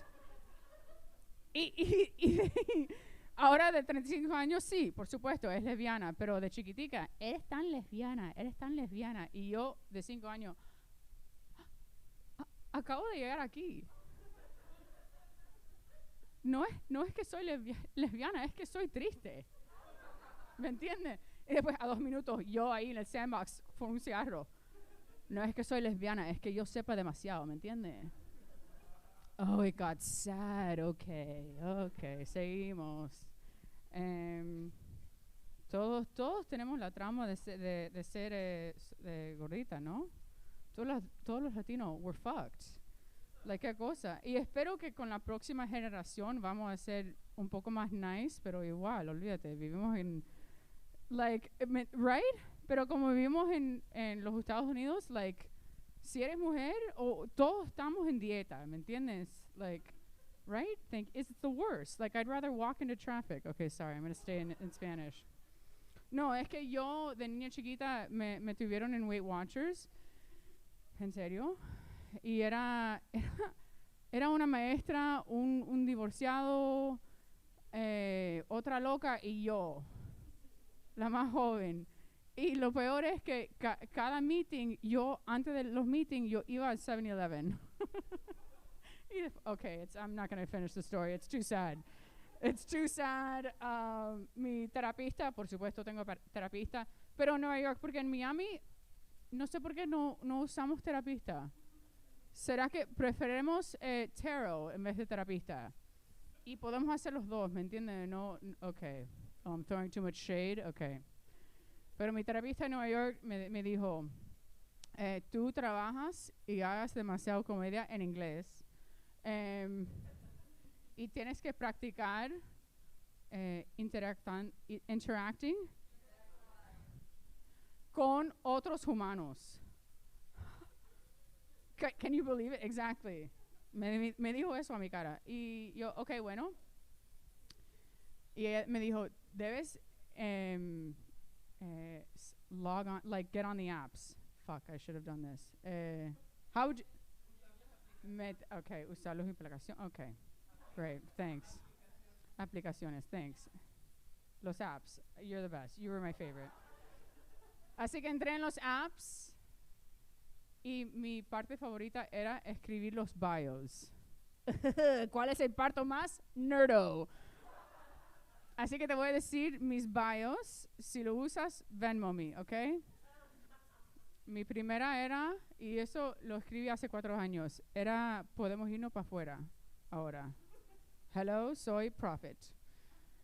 La segunda era no quiero estar aquí, yo tampoco quiero estar aquí. Simpática, thank you. You get it? It's a bit of a slow one, but you get it. Y la tercera era prefiero estar en Street Easy. Si no conoces a Street Easy, thank you Lucci, what's up. Es una aplicación que te ayuda a encontrar apartamentos en Nueva York. Pero estos seres humanos, these fucking like savages en Nueva York, hey, yo estoy en las aplicaciones, soy fácil. Y yo como que me cago en ti. Prefiero estar, like, I'd rather walk into the ocean, you know? Okay, cool.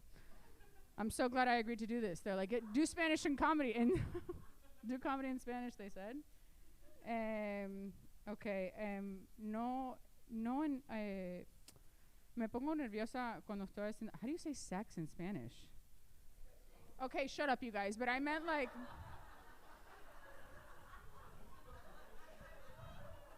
clearly I don't do it. Like having sex. Estoy haciendo sexo. Yo nunca he sentido más blanca, más americana.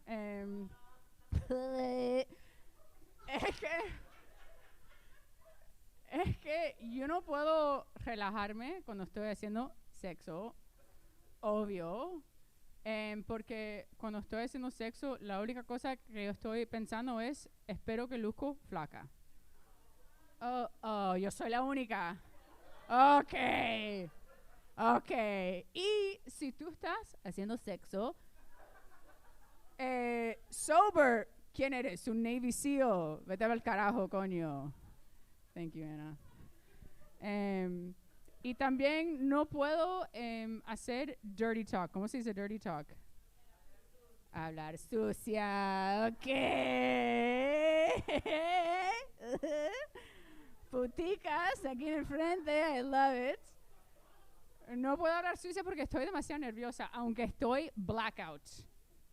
¿Blackout? Blackout, igual, ok. Blanco. Sí, en blanco, ok. Porque estoy, no sé, estoy pensando demasiado. Así que, háblame sucia. Y yo, el cuarto está oscuro. Las sábanas son suaves. Quiero irme, ok. Y es como que, how do you say? Oh, thank God. Me dieron, para los comediantes, me dieron la luz. Fuck the rest of that joke. A veces me dicen, pero Irene, no eres tan gorda. Y yo, cásame conmigo. Pero pienso que soy gorda por Miami, que es que soy simpática y como hamburguesas con queso. There it is, thank you. Pero para que sepan, hace un par de años yo estaba en un comercial de Brazilian Diet Pill. Oh, hija de puta, como el before, hello, como el antes. Y, ok, great. Y el director me dijo, yo sabía que yo era el antes. Y yo llegué, yo sabía.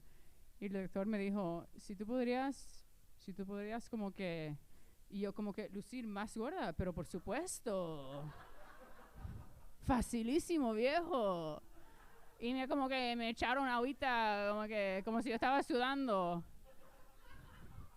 Así que si ves un comercial de Brazilian Diet Pill a las 3 de la mañana, sí, yo soy la gorda. Ok, ustedes han sido fenomenal, mil gracias. Give it up for theater, Villain Theater.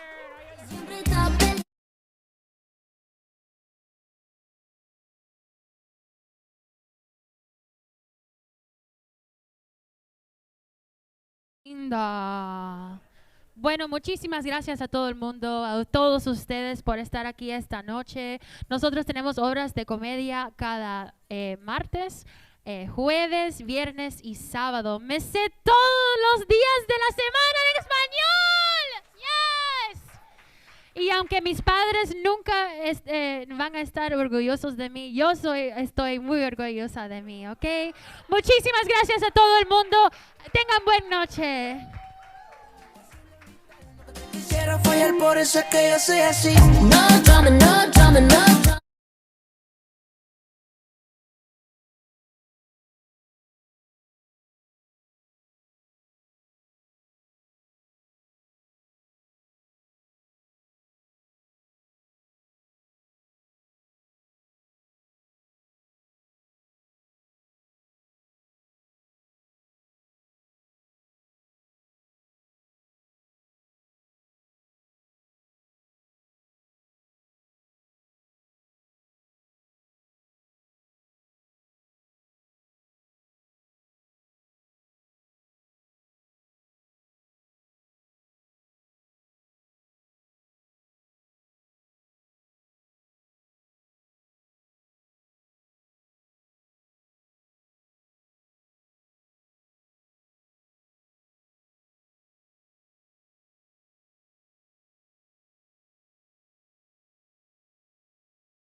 All right, you see, gay people like Drake too, you know, as long as they're not the baby. Am I right? Am I right? You know about that, ma'am? No? Okay, cool. Welcome. I'm your host for this evening, Poppy J Snacks. Thank y'all for being here on this lovely Friday night. Am I right? Where y'all? Look at all these people. Where y'all from? Are y'all from Tampa or something? No? Oh, from here? Where here? Like down the street? Brickell, wow. I know some snobby bitches from Brickell. How about over here, y'all visiting? Where you from? Sacramento, California. Wow, you flew all this way for this. Thank you. Thank you so much. Any other visitors? Texas. We can't cheer for Texas. I'm sorry, y'all. Sorry. But welcome. Thank you. Get over Texas. They escaped the horrendous state to come to even a more horrendous. I don't know. I feel like Texas and Florida are always fighting with each other to see which one's worse, right? I mean, Texas is winning, though. Texas is winning. You see that? All right. Well, again, my name is Poppy J Snacks. I just celebrated a birthday recently. I am 30 years old. Get up for that. I know. I don't look it. My hairline's receding, so that's why I got this mohawk. You know, it's so cool. I turned 30. I spent a little vacay weekend in Chicago. Very nice. Lots of fun. I ate deep dish pizza and all that jizz. Right? That's how the song goes. That's what I was singing. But it was really good. I went in the end of July because I wanted to go for my birthday, you know what I'm saying? Because, like, fuck everyone else. But people were like, Poppy, but there's this weekend called Market Days happening right after you leave. For you straights that don't know what that is, it's just like a weekend where a bunch of gays get together and party, right? Just like any other night in South Beach, but just like more special. But I was like, but that would have been the focus of the trip. You see, it's not Market Days, it's Poppy Days, right? As a Leo, right? Any Leos here? All right. You see, we can't stand the attention being anywhere else. That's why I do stand-up comedy, so you bitches can look at me. You know what I mean? What else is going on? We got Miami Pride next week. Are y'all doing that? No? God, any gays here? Am I the only one? We'll see. So if you're straight, you guys have like gay friends, right? Like you're cool, like you're allies or something? Yeah? Okay. You know you're supposed to fuck them for Pride, right? Yeah, that's how it works. No, I'm just kidding. We believe in consent, kinda. But you know, there are the straights that are all like, oh, like, I'm okay with gay guys, but none of they touch me, you know, no homo. It's like, no homo is gonna touch you. Like, you know, so it's always the ugly ones that swear that all the gays are gonna jump on it. You know what I mean? No, not you, Jabba the Hutt. What else is new? As you can tell, I am a bear, right? Anyone like bears? From the forest, we're like the bears from the Charmin toilet paper. Just want to wipe our asses in peace. You know what I mean? I have been a bear for a while. I'm like the resident bear of this theater. Yep, you heard it here first. If you don't know what a bear is, we're just like guys that barely go to the gym. I mean, we go to the gym, but we go to a bar called the gym. I think that's why they made that, you know. It's good marketing. Or, you know, the best gyms like that we like going to are the ones that are next to the buffet. You know what I'm saying? So we can be there instead of the gym. Y'all get it. What else? Oh my God, we got a great show tonight. Who's ready for some comedians, right? All right, we got some very funny comedians here. We got people from Tampa. Anybody visiting from Tampa also? All right, well, he's like me. Please don't make fun of me. Okay. Don't worry. We got some people from Tampa. We got people from Miami. We got a great show for you tonight. And our headliner this evening is the star of the show that you're about to watch, Hennessy Williams, all the way from Oakland Park. Yes! Oakland Park is like a bougie neighborhood in Fort Lauderdale, I think. It's a little bougie. Couple of rules before we get going, because some of y'all look like you don't know how to behave. There's a bar down there and the restrooms.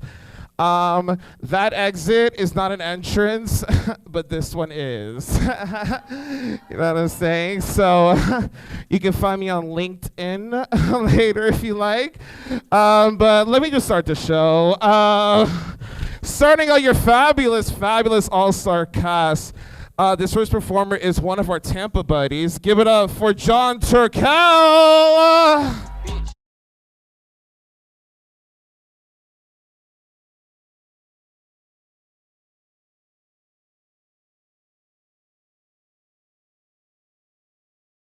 What the fuck is up, everybody? How's it going? Yeah, hell yeah. This is the first time I put a condom on a thing ever in my in my life. And it's on a microphone. It doesn't even fucking sperm, but I was careful about that, but not about my own peen. Sorry for starting off weird, guys. But no, dude, it's been a good summer for me actually, like sex-wise, not to fucking brag, but I've been calling it a kissy summer. I haven't been actually having sex. I've just been kissing ladies. I've been going middle school style. I'm sick of having sex. It's just stressing me out. So I'm just doing kissies all summer. It was pretty good. It was pretty productive. Yeah, but kissy summer will lead into cream pie fall. And then shortly followed by regret winter. You know, after you have sex where you just fucking sit in your room, you're like, God, what the fuck was I doing? All right. I'm the only one who likes to risk things and regret it later? Okay, all right. All you fucking prudes. No, it's nice to be here. I went to a bar last night to celebrate Rosh Hashanah. I guess that's what Rosh Hashanah deserves. Ring it, just an impotent little Jewish woo. Just, yes. Rosh Hashanah. It was fun though. Me and my buddies went out. It was all five of us. None of us got laid, so fucking happy Rosh Hashanah. The boys are back. It's weird, dude. This is how little me and my buddies get laid. My friend saw a girl and she was pretty hot. And he turned to me, he was like, dude, I would love to get with that girl. And I gave him a fist bump. Just for the desire. Just for him wanting to. He didn't say like, yo, I'm going to go make a move. He was just like, dude, it would be sweet to have sex. So I'm like, bro, you are the fucking man, dude. You are. Johnny fucks a lot over here, dude. Hell yeah. Talk that shit. That's the first step, King. Good job. Yeah, and then we went to the strip club because we're winners. And I'm from Tampa, so I like... Growing up, I just thought, like, you turn 18 and just become wallpaper, like, at a strip club. I just thought that's what you do. You guys like going to the strip clubs? You guys suck, dude. You use condoms. You don't go to strip clubs? What the hell? What the hell? What is this, Amish night? What the fuck are you guys doing, all right? Stop wearing condoms and start looking at women naked. My friends never got it, though, me going to the strip club. There was, like, just a tease, dude. I was like, I don't know, dude. They're fucking naked and being nice to me, all right? That's a pretty... remarkable deal for $20, okay? That's miraculous, all right? I paid $20 to see Boss Baby. I barely got hard, all right? I got a quarter chub at best in Boss Baby. Same price. I'm getting full chubbed up. Sorry. I am grossing you guys out, I can tell. But yeah, I don't know. They're naked. It's odd. If you went to Beef O'Brady's and the waitress took her shirt off and started being nice to you, you'd pretty much only go to Beef O'Brady's. That'd be the only restaurant you ever attend. It would actually ruin all the restaurants because you'd be like, yeah, I don't know. Salmon was good, but waitress didn't mush her titties in my face and compliment my dick size, so 2 thumbs down, Bonefish Grill. Find your lack of titties to be abhorrent. My friend still didn't get it. So you don't even come, bro. I'm like, yeah, most of the places I go, I don't come. That can't be. That can't be the new standard for if I go to a thing or not. I won't leave my house if that. You're going to the dentist, dude? You don't even come there. It's gay shit. What are you doing? You queer? They fix your molars, dude. Get off. I like it. You guys are very tense. It's weird. You guys. To be fair, I am talking about cum a lot, but we'll figure it out. It was cool. I was going to the strip club. I'm vaxxed. I got vaxxed. Yeah, so now I'm fucking gay. No, I'm not. I was gay before. I'm gayer now after the vax. So just a noticeable uptick in gayness. It'd be a good idea. Oh no, I know the last guy was gay. It'd be a good idea. I feel like if you were like a Southern gay and had like a dad who didn't trust the vax, to just like sort of like blame it on that. Because then you get it out, but you also like validate what he believes. You know what I'm saying? Like if you went up to your dad and you were like, "Dad, I don't know what to tell you. You were fucking right. You were." I got that shot. I've been craving dick. I don't know what. As soon as I got it, the nurse who gave it to me, man, I saw his dick. I said, I want to put that in my mouth, and I didn't want to feel that way, but I just got the hunger. That fucking, thanks a lot, Moderna. All right. I'm looking at you, Dad. I kind of want to fuck you. That thing made me fucking incestuous. What the hell? Bill Gates, man. Fuck that guy.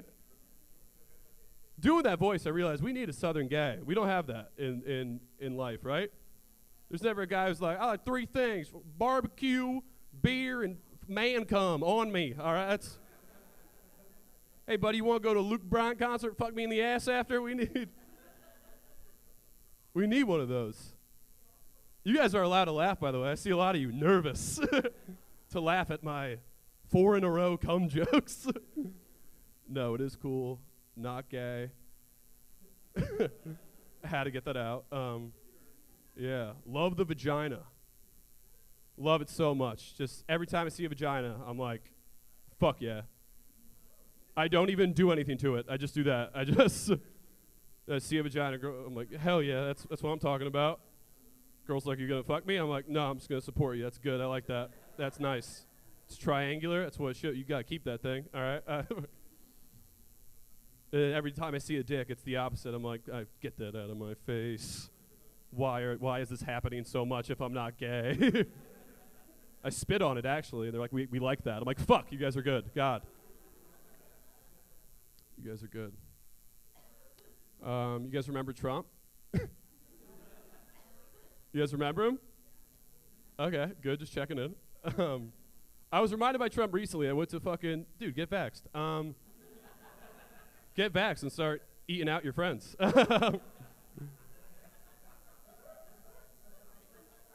There we go. Hell yeah. Yeah, it's going to be jokes the whole show. Yeah, it's going to be fun. No, but I saw Trump. It was the Disney Hall of Presidents ride, which I don't know if you guys know that ride. It's a ride of animatronic presidents throughout U.S. history. And it used to just be a boring ride, but now Trump's there, so it's kind of spectacular. Because it's very serious at first. Like, Abe Lincoln comes out, he's wearing a suit, he does like the Gettysburg Address, he's like, 407 years ago, and like old white men are like crying. And then FDR comes out, same thing, very regal. He does like FDR, he's like, we only have to fear itself. And everyone's like, this is so moving. And then Trump comes out, and he's just like, Rosie O'Donnell is a bitch. How crazy is it how much of a bitch Rosie O'Donnell is? I like to think that ride's like Night at the Museum at night, and they all come to life, and Trump just bullies all the other robot presidents. Fucks with Obama, fucking, hey, guard your nuts, Kenya. Nut taps him, you know, he likes to. All right, you guys have been, okay, this has been a great show. I've been Jon Turkel, thank you very much.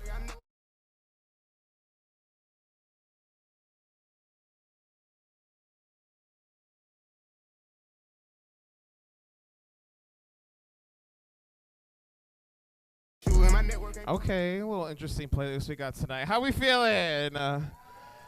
We having fun yet?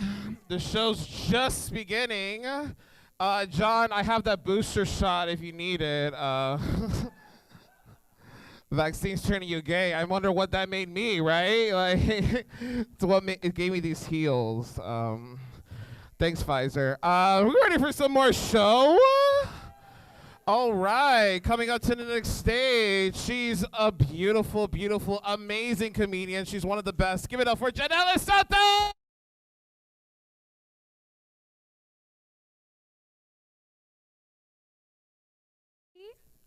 going on? How you doing, y'all? It's a Friday night.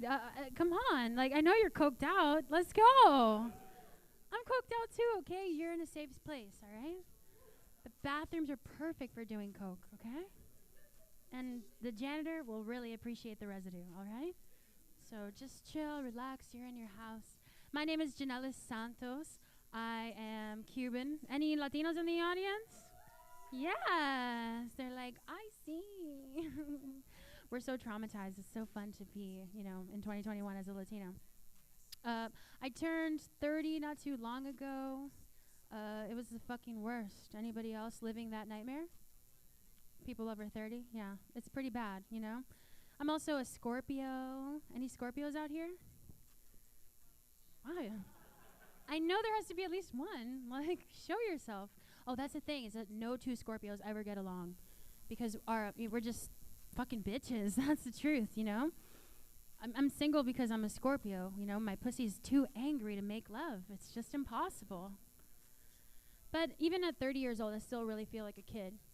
I always compared myself to my parents, thanks to the housing crisis. By the time they were 25, they had everything. They had their 3-bedroom house, their 2.5 kids, their 1.5 car, and me, post 2008, there isn't really many prospects for people like us, for millennials like us, but I did save up and make my very first big girl purchase. That's right. I'm very happy to say that I saved up and purchased my very own Nintendo Switch.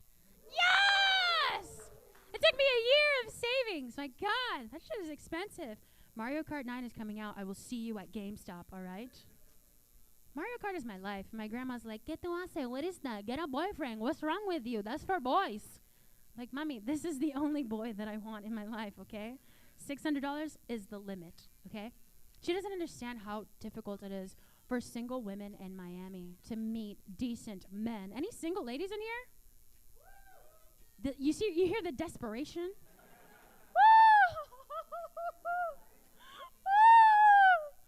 Queen, how are you feeling?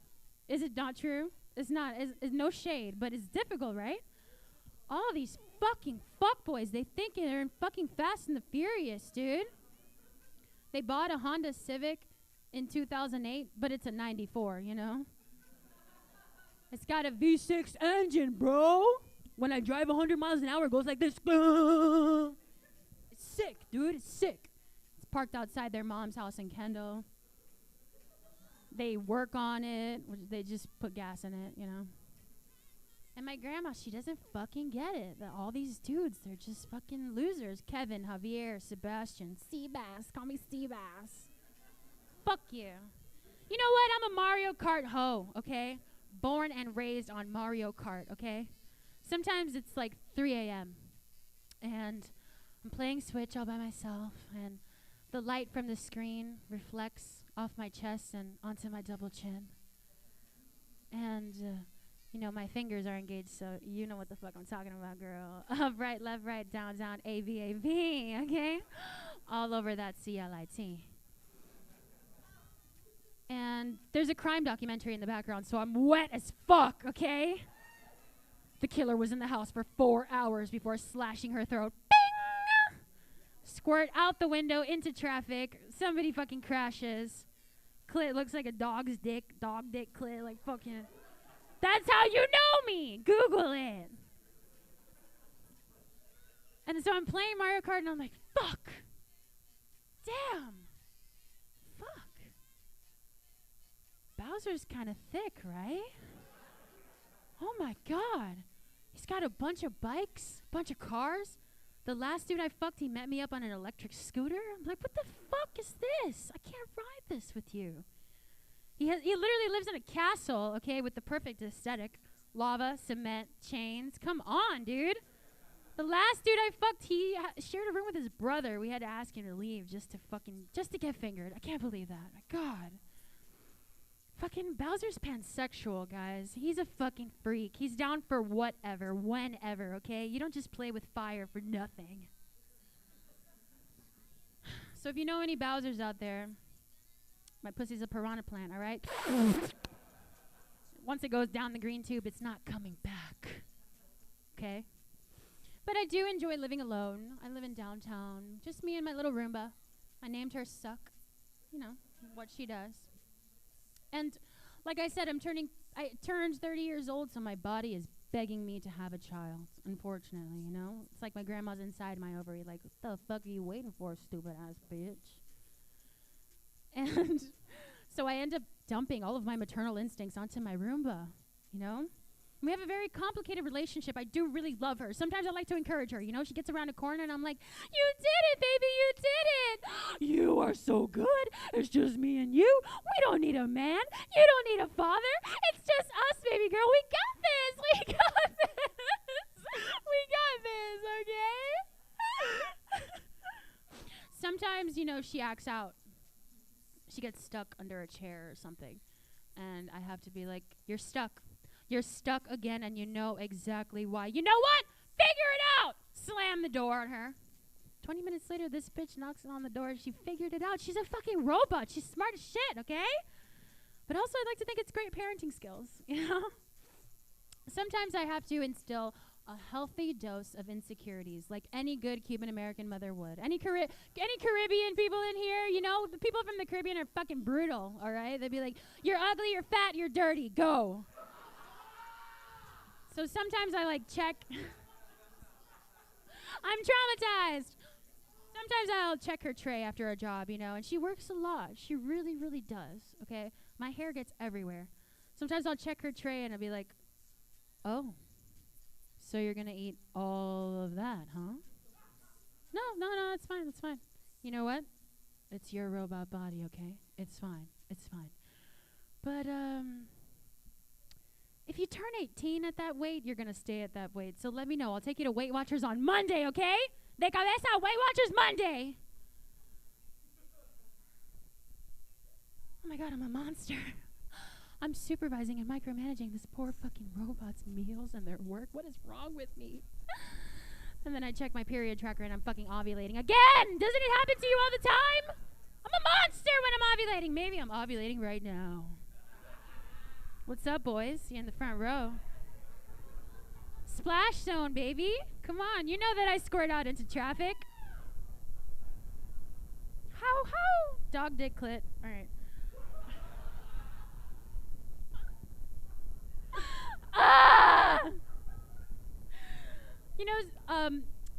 You know, nowadays, women can look fly at whatever weight, right? You know, Fashion Nova came in and said, fuck it, spandex and lycra, bitches.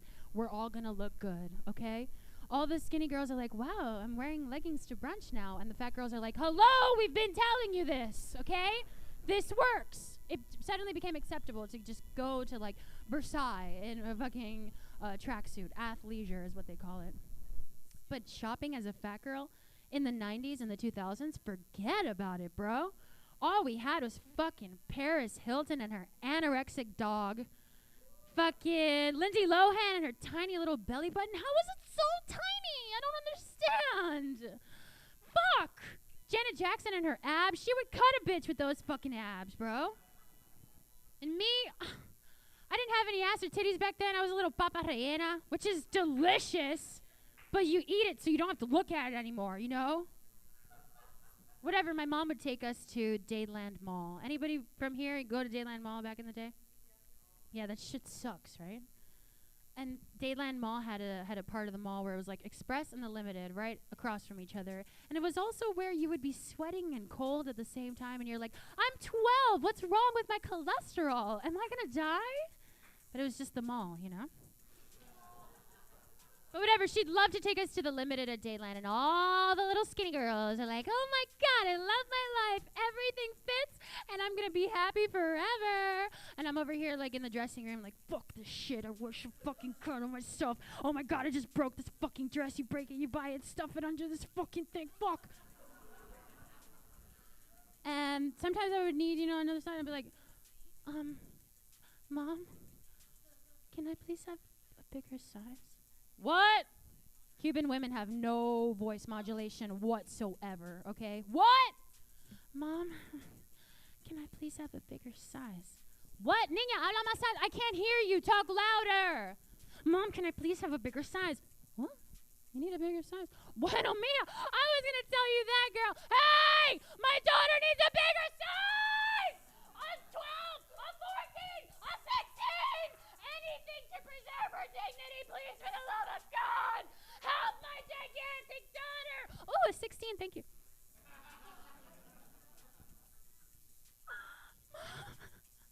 When I whispered to you, I thought that you were gonna whisper back because I didn't want anybody to know that I needed a bigger size. Mom, why did you have to scream out that I needed a bigger size? I can't believe this. Ay, niña. I don't know why you're so insecure. You're beautiful, okay? Like, I don't get it. Come on. Oh my God, my daughter, insecure. I can't believe this. I can't believe.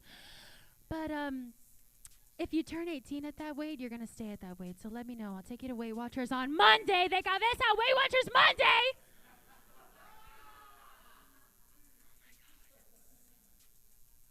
I am a monster because I am my mother. Oh my God. You know what? Fat girls, nobody gave a fuck about them till like 2014 when Drake was like, oh, BBW, big beautiful women, whatever the fuck, fucking CLB fucker bitch. No one gave a shit about us thickies until that time. And I've been thick my whole fucking life, representing by myself, okay? So today, I will demand one thing and one thing only. And this goes out to the 5 of you.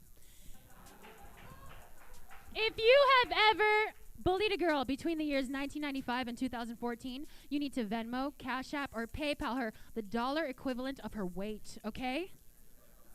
Okay? And there has been a pandemic, motherfucker, so add $40, all right? My name is Jannely Santos. Thank you so much.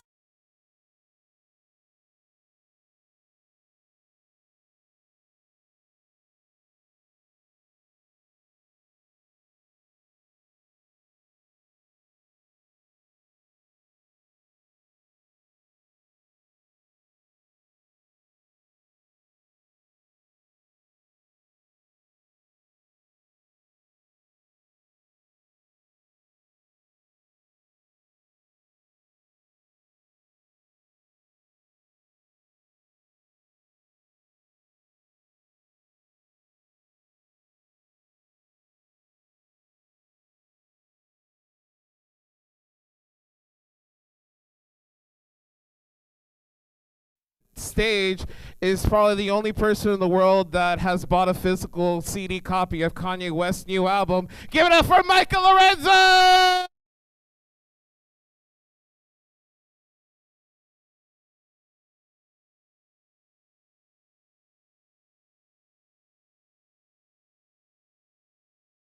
Really good if they sold CDs for Donda, but that shit was digital only, so that was a lie. Anyway, so let's start off light. I've got a bone to pick with God. I'm a good person, but he doesn't fucking listen to me, and I don't really get it. It's kind of weird. Y'all remember being awake like Thursday night, the night before a test on Friday, and you just stay awake praying that some horrible thing would take you out of school, make sure that test didn't happen? I had a lot of opportunities. God never fucking came through. I remember like staying up the night before Irma, like, please God, please let Hurricane Irma veer left into Miami and take down all the power lines. Please turn this shit into a FEMA disaster zone so I never have to see any of these fuckers ever again. I don't know why that shit didn't work. There were several more opportunities, like H1N1. That shit was weak. I don't know, that like was done in like a week. It was terrible. Then Zika was like kind of exciting but didn't go anywhere. But the big one was Ebola. I mean, I was watching that shit with bated breath, waiting for that to come over. People were shitting and bleeding out of their eyeballs. That shit would have been amazing, all right? And we contained it in Africa like a bunch of fucking assholes. I don't know what that was about, but whatever. Again, I'm a good person. I don't know why God doesn't fucking listen to me. So I turned 25 this year. Normally people cheer at that. It's like an easy no. Okay, well, no, fuck it. I guess not. Well, it is pretty young, but I'm right at that age now where like my friends are starting to get pregnant. But you know, like whenever they tell me that they're pregnant, I really got to watch their face to know how I got to react. Like we're still in an in-between phase right now. Like, is this shit a tragedy or are we celebrating? Like I'll go either way for you, but you gotta let me know. I can't judge this for myself.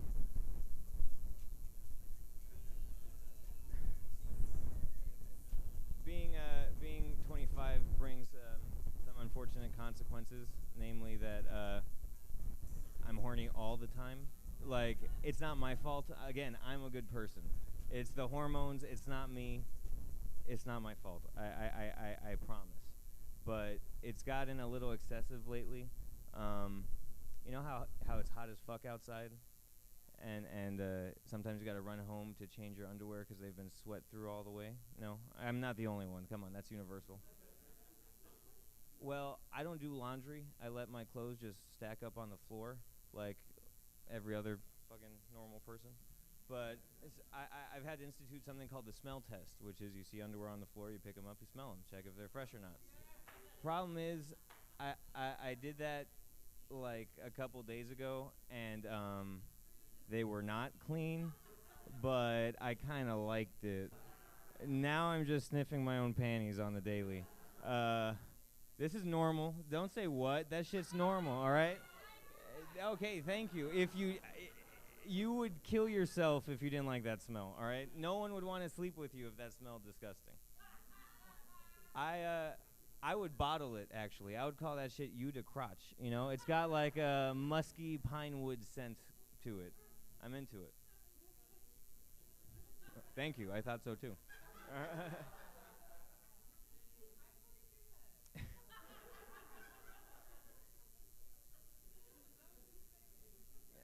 Thanks for the support, bro. Again, this is normal. Everyone else is just fucking lying to themselves. So, in addition to my panty sniffing ways, I've also I've come to terms with something about myself. This is something kind of big I want to get off my chest. That's that I have big tits. I've always had big tits for a boy. It's stress. I don't want to look at this table of guys with small tits. Fuck y'all. I'm gonna look this way. This is the group of guys that fucking made fun of me in middle school and made me feel bad. Yeah, I know. Fuck these guys, right? Everyone. These guys suck ass. I know. This is the same group of guys that asked to titty fuck me in middle school, and I just like, it's like, that shit doesn't actually make sense. I don't think titty fucking is a real thing. I think it's something that boys that have never had sex made up because that's how they think sex works. It sounds like it would lead to a lot of chafing. Anyway, whatever. I don't got to defend titty fucking. I didn't titty fuck anybody. But I did just break up with my girlfriend because she didn't know how to handle these big ass titties. Like, I'd be shoving them in her face and she wouldn't take the hint, and they just kind of like sat there. Like, come on, man, put that shit in your mouth. Come on, look around the edges. So I'm coming to terms with the fact that my ideal woman is one that could suck my tits without making me feel like a lady. But I'm still looking. I haven't found one yet. I don't know why that's not getting any hits on Hinge.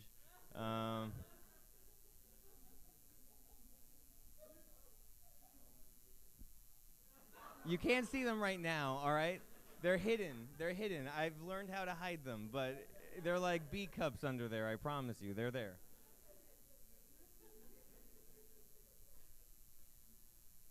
All right, well, now that that's off my chest, I can move on to the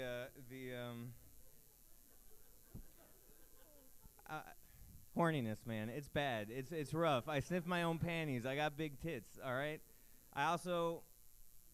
I watch mommy porn because these guys keep clicking on the mommy porn videos, and it's getting trending. It's #1 on the fucking page, and that's not my fault, all right? That's a collective problem that we're all dealing with. So if y'all could stop clicking on it, then I'll stop clicking on it as well, okay? Yes, thank you. I'll take that into consideration. It's rough because like being this horny and sniffing my own panties, like really I've come to realize all I need to get me going is eye contact. So I just want to thank y'all for coming out tonight. You've done really good. This has been really great for me. I hope it was good for you too. Yeah, Yeah, no, this was great. Anyone here smoke weed? Yeah. Anyone here also deal with crippling depression? So are those things like related or nah? Cause are we smoking cause we're sad or are we sad cause we're smoking? I haven't figured that shit out yet. No? Like how many hits does it take to get to the center of your emotional trauma? Cause I still have not found that out. No, at this point, I'm smoking Seth Rogen levels of weed, but I don't have Seth Rogen levels of money. So it's kind of a big problem, to be honest. Like, it's to the point now where I don't even want to buy your shit unless it's going to make me have a panic attack. Like, if your weed doesn't make me think I want to die, I don't want that shit. Come on, step it up, bro. No, my relationship with sobriety is actually a lot like my relationship with my stepdad, in that I don't have one. I try to see that shit maybe once a year max, but whatever. I'm working on it. My psychiatrist actually, she's on it though. She figured me out. I told her, listen, I need to stop smoking so much weed. She was like, all right, I got you. She prescribed me Valium, and she was like, anytime you want to smoke a weed, take a Valium instead. I was like, all right, bet. That's in my wheelhouse. That shit worked for about 4 days. And then on the 5th day, I did something kind of bad, and I smoked weed while I was on a Valium, and that shit was dope. I mean, like, all of the munchies without any of the paranoia, like, top-level shit, highly recommended. All right, that's my time. Thank you guys so much.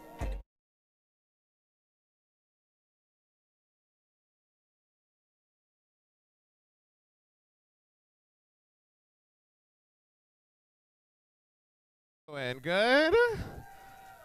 All right. If you like what you see on stage and you're like, oh my God, I'm the funny one in my group. Well, Villain Theater is also a training center. If you go to villaintheater.com, you see all this information. They do improv classes, stand-up workshops, hosting workshops, OnlyFans workshops. Hi. They don't do OnlyFans workshop. It's just me in the bathroom trying to recruits. But yeah, it's a great place. I love Villain Theater. Give it up for Villain Theater, you know. Probably one of the safest comedy clubs for queers. You know, they love showing off the gays. They're all like, look, we have gays. We're cool. Yay. I love Villain. All right. Are we having a good time? All right. You got yourself a treat coming up next. This next comedian is a Florida legend, a New York legend. She's a bigger Florida legend because she was crowned Miami New Times funniest comedian. Give it up for Brittany Brave.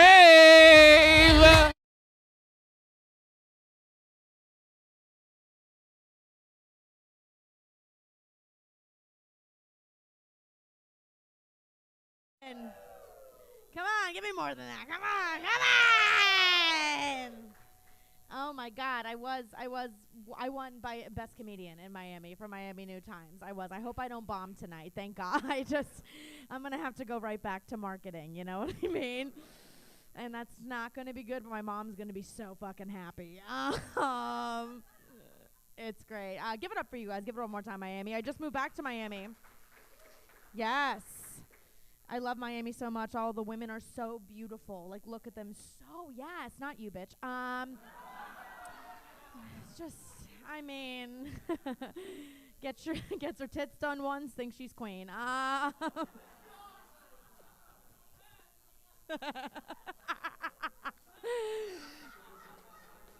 That's what you get, you stupid whore. Like, come on. That's every girl in Miami. I said all the women are beautiful. She's like, she's talking about me. Like, okay, it is true that the women are showing up and showing out. I mean, they're so beautiful. They're so well accessorized, well dressed. All of the men look like characters from Grand Theft Auto. Looking right over here. Give it up for these guys over here. These fucking jabronis. Oh my God, there is a collective 2% emotional availability right here in this corner. You fucking. Hey, shut the fuck up. Don't.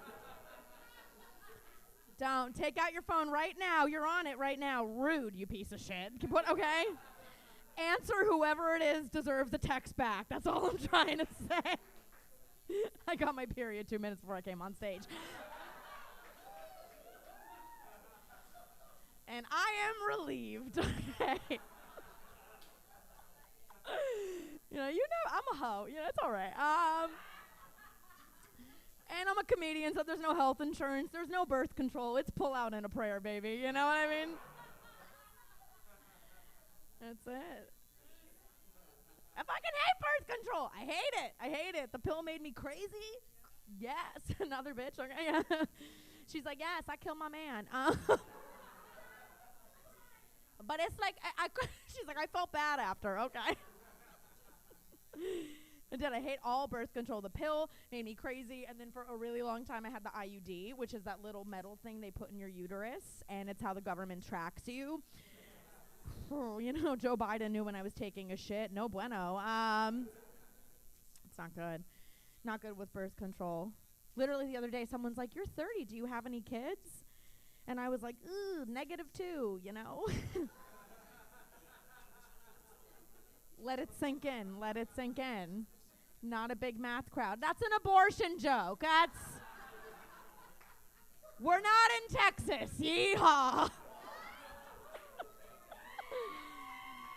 You are so out of control. I love you so much. I just want to party with you in the street, and I'll just yell Pinot, and you'll yell Grigio.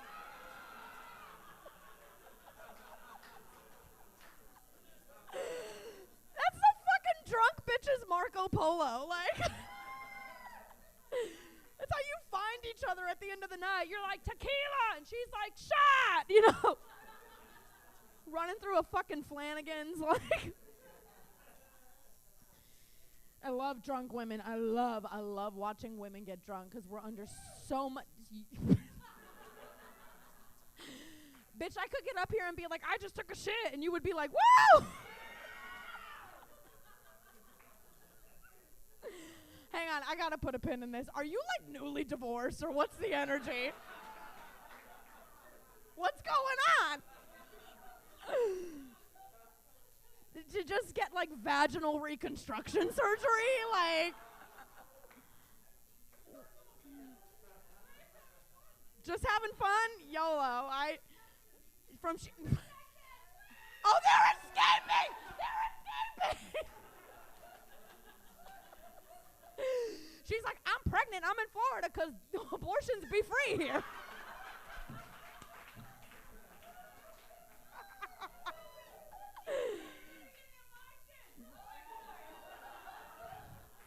You literally just spoke pig Latin. It's okay, bitch. I got a hanger in the green room. My God, I love drunk women. I love drunk women because it's this bitch right here. They love to tell you they're drunk, like as if the entire city of Miami didn't already know. Like, they're always like, I have a secret.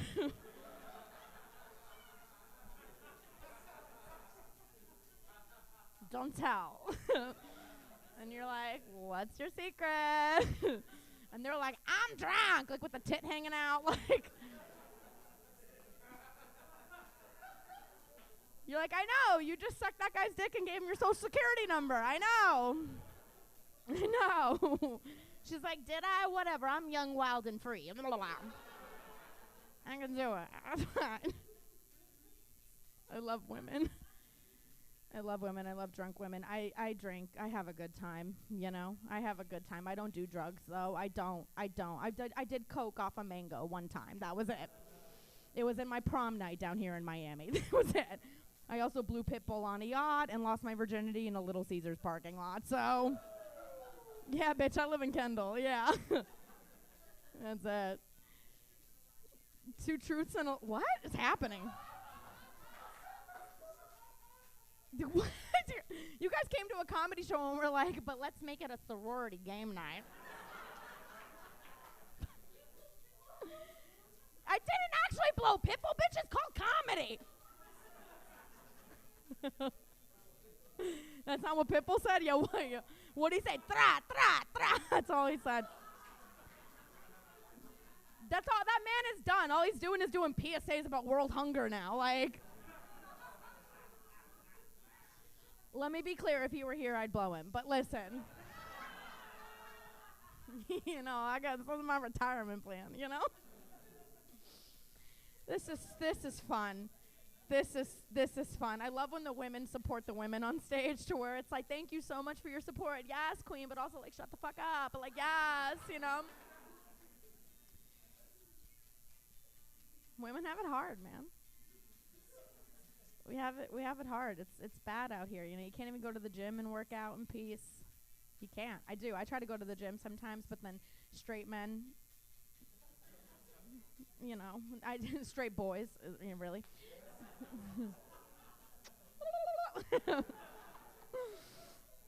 They love to come up and always correct you all the time at the gym, right? Like straight men love to come up and correct my form, and I'm like, that is what blowjobs are for. So just keep that there, you know?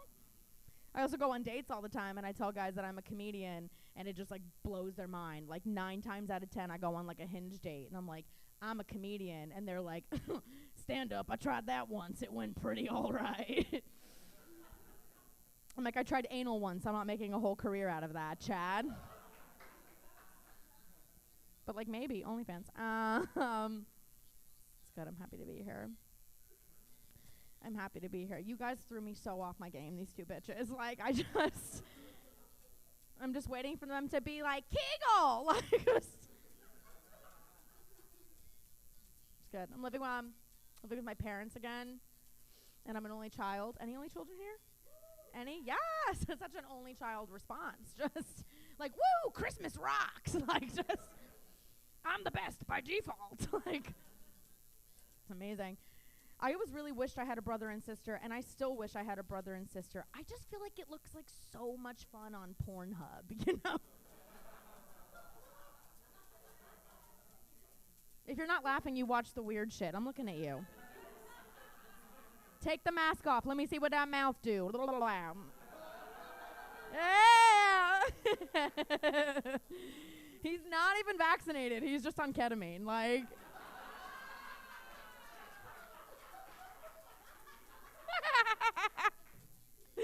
I love you, Miami. You'll put anything in your body but the vaccine, right?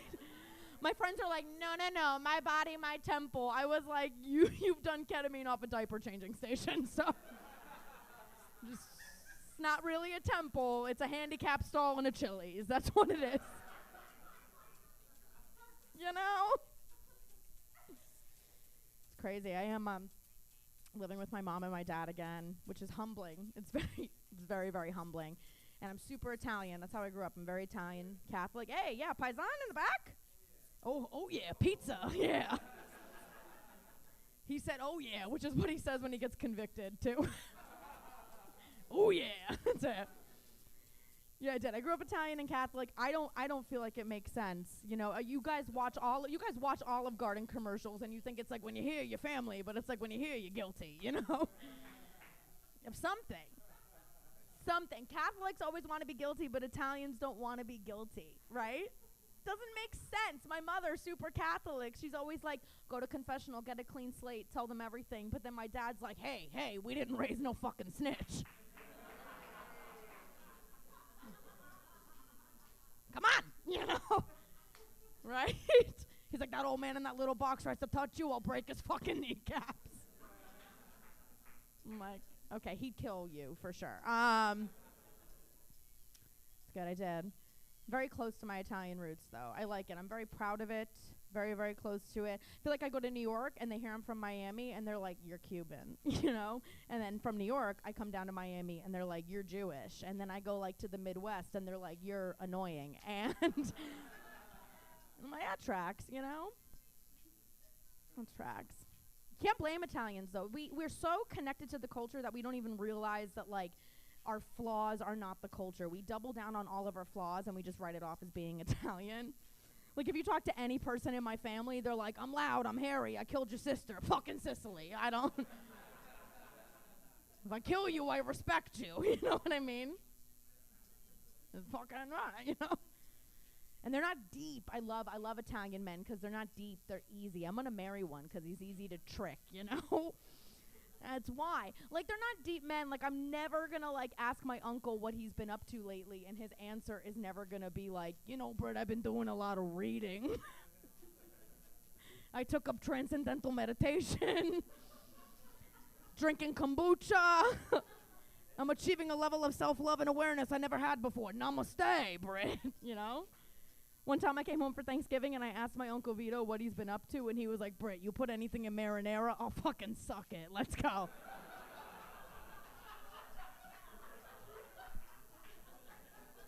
You know, I was like, all right, sit down, go to jail, you know? You deserve it. He's like, no, they got the wrong guy. I'm like, here's the thing, they got the right guy. Like, not a good laugh. Okay, objectively not a good laugh. Also not a good laugh. On this day in 1892, comedy was born. They let women on stage. Who allowed it? Okay. Ha-ha! This is the wildest set I've ever had. Okay. Did I get the light? No. That's just God telling me to die. Okay. I'm so depressed. I'm single. Single. Thank you. Thank you. On the count of 3, shout out your mating call. Let's do it. I'll do it too. I got one. I'm 30 and I'm single. I know my mating. Can you follow fucking directions? I said count of 3. 1, 2, 3. Okay. I think I'm broken. 30 and single, man, on all the apps. Tinder, Bumble, Yelp. We're doing it. On all of them. You know? In my head, I think, and I'm straight. And I think about this. I think men and women are like the game Truth or Dare. That's how I make sense of it in my head. Do we play this growing up, Truth or Dare? Do we play this? Nope, we didn't. If we did, we did not have a good time. Okay? That's it. So in my head, women are like truth and men are like dare, right? Like women, we love to tell the truth, get to the bottom of things, communicate, seek the truth. We're always trying to get to the bottom of shit. I will create shit to get to the bottom of if I don't have it, you know? They're like, whose mess is out? I'm like, mine, but I'm mad. Like, you know? Dudes are dare. You guys are dare. I blame the dicks, you know? You guys just fucking go for it, you know? Like, perfect example is like, how often would you ever see guys on a boys' night sitting around playing Truth or Dare? Never. Like, these guys are not going to go out home after this and be like, hey, Jordan, what's up, Paul? Hey, put the beers away. Put the beers away. Put away the wings. Tonight we're playing Truth or Dare. Yeah, sick. I found this fucking football game boring. Let's do it, you know? Tonight I'm picking truth. All right, Paul. Do you think you were projecting your inability to commit when you prematurely broke up with Danielle? You seem to really like her, but you buried your feelings out of a deep fear of intimacy. Let's get into it.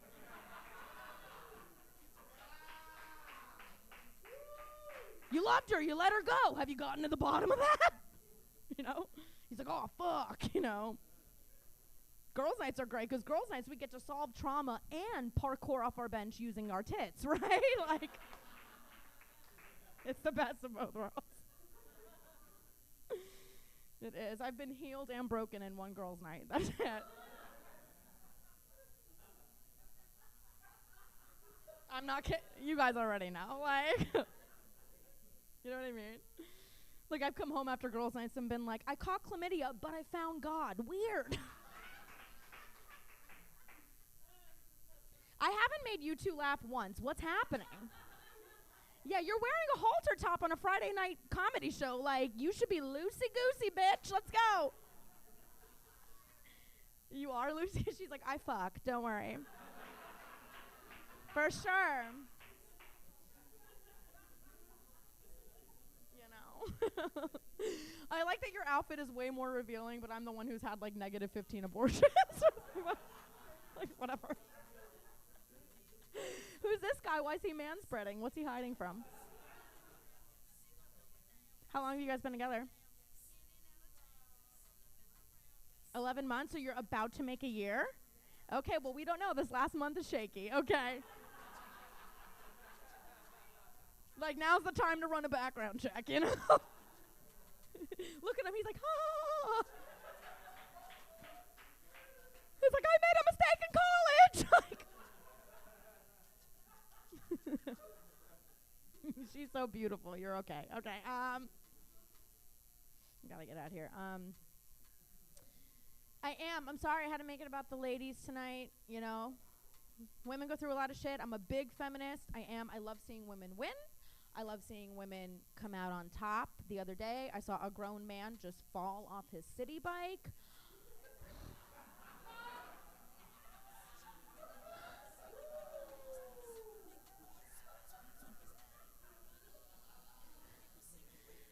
Because I pushed him and, you know.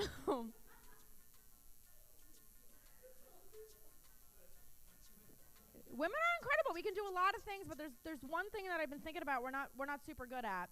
We're not naturally wired for it. Serial killers, right? Like, maybe not you or you. I don't know, you know. But we're not good at it. Like, you know, if you look out through history, all of the, like, massively widely known serial killers are men. Law and Order episodes, it's men, right? And I was thinking, I'm like, yeah, that's because us women, we're not cut out for it, right? We're not cut out for cold blood killing. You know, we shed everywhere, okay? I'm on my period tonight. I don't have a pad or a tampon. There's a trail of blood in the green room, okay? If somebody died here tonight, the detective would be like, whose blood is that? I'd be like, I'm sorry. You know? Women lose hair, they break a nail, they leave a chancleta, like it's all. Detective shows up to the scene of the crime. He's like, it smells like warm vanilla body sugar. Right? We care too much. We care too much too, women. Care too much, way too much, right? We'd kill somebody, 2 minutes later, we'd be like, I'm so excited, but like I'm worried he's mad.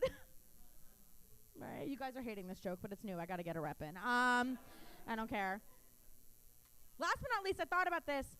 Why women wouldn't make good serial killers. I don't know about you, but if I ever pulled off a murder, like pulled it off, perfect execution, cold hard murder, start to finish, I can't not talk shit about it. Like, I'm gonna go to happy hour, I'm gonna celebrate, right?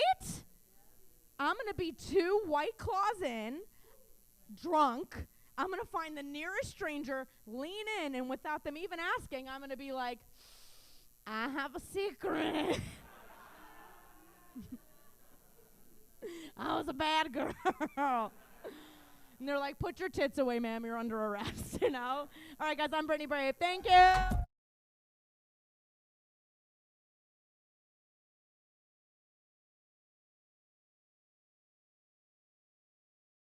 That was so amazing. She had y'all yelling and shit. Like, wow. Did anyone play Pokemon growing up?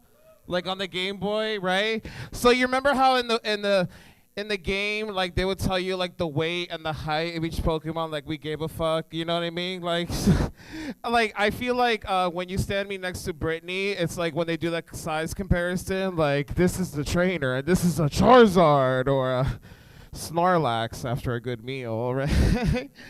All right, we having a good time? Who's drunk? Anybody, you're drunk? All right. Y'all got to ride home, right, Texas? All right, well, just so you know, you can have abortions here.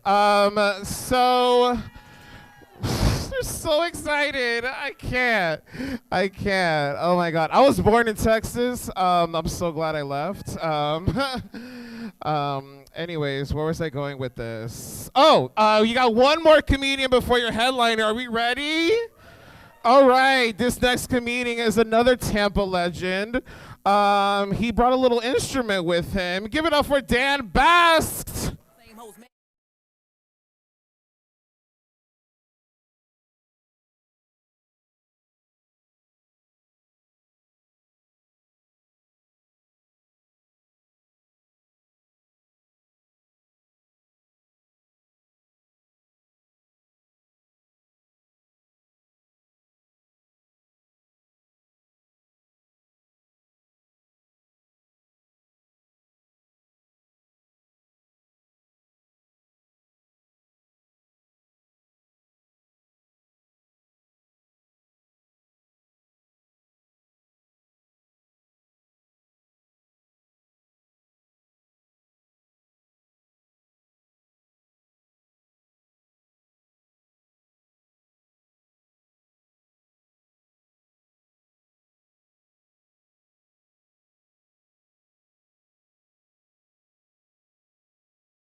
drinking tonight? Everyone's getting fucked up? Makes much hell yeah, dude. I got so drunk yesterday. I pissed the bed, which wasn't a big deal, but it was at a Bed Bath & Beyond. So, no, 2 years ago I quit drinking cold turkey. I now drink hot ham. All right, fair enough. This is fun. Late show. This is great. No, I don't get whiskey dick, but I do get White Claw dick, and that's when your dick is gay. I'm sorry, if there's any gay guys in the crowd that are offended by that joke, feel free to slide in my DMs, teach me a fucking lesson, you know what I mean? I do comedy quite a bit, and you have to face a lot of challenges when you do comedy. Anyways, this song's about the scariest thing you're going to face in comedy. Creep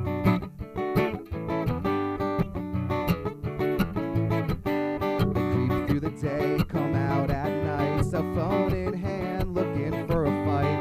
Go to an Outback Chili's or Applebee's, you can find them asking for the manager, please. They send goosebumps, chills down your spine, fueled on menopause and cheap red wine. It's a Karen, scum of the earth. You name your child Karen, you should kill it at birth. A Karen, they get angry, they get mad, and if a Karen is a man, we'll call this fuckers Chad. Oh, Karen.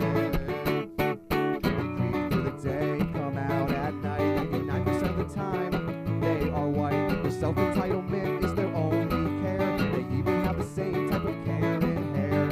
Always the victim, they're never in the wrong. I bet they've already complained about the song, cause they're Karens, uniting in the world. To many grocery aisles where the Walmart returns. And a Karen, calling cops in the park. You don't have to be doing anything, just be dark. And a Karen, we'll get all up in your face. They crack crocodile tears, which is publicly disgraced. They could change their name, rearrange letters. That might make them feel a little bit better. Or they could just stop being such a Karen. Mean little trolls, the worse than gingers, and gingers don't have souls. A Karen, put the phone down. You're not serving justice, you're a narc-ass clown. You're a Karen.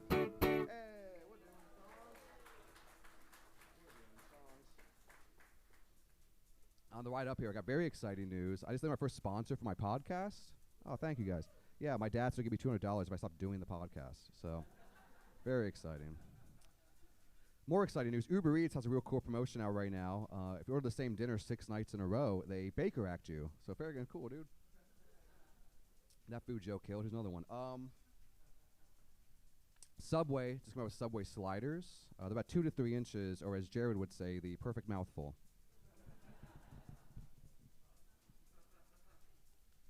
You guys like impressions? First impression, here we go. I want my baby back, baby back, baby back. And that's an Amber Alert at a Chili's. Oh yeah, only 75 to go. Let's do this. This next impression is a bit of an act out. It's my impression of a guy with a small wiener. Again, a guy with a small wiener. Thank you. This next impression. Do you guys like The Office? Yeah, you fans of that? Cool. This is Michael Scott in 2021. Michael Scott in 2021. That's what she, he, they said.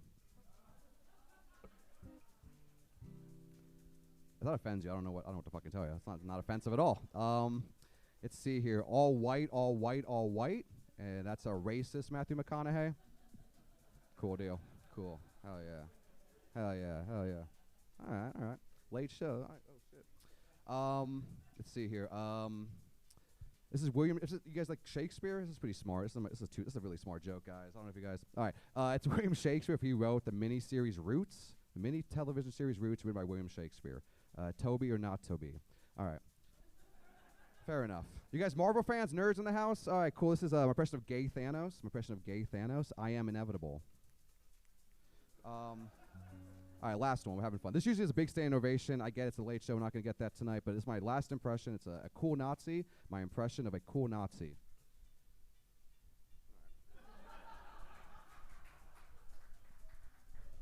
Thank you. As you guys can kind of tell, I have some weird opinions and whatever I think is funny.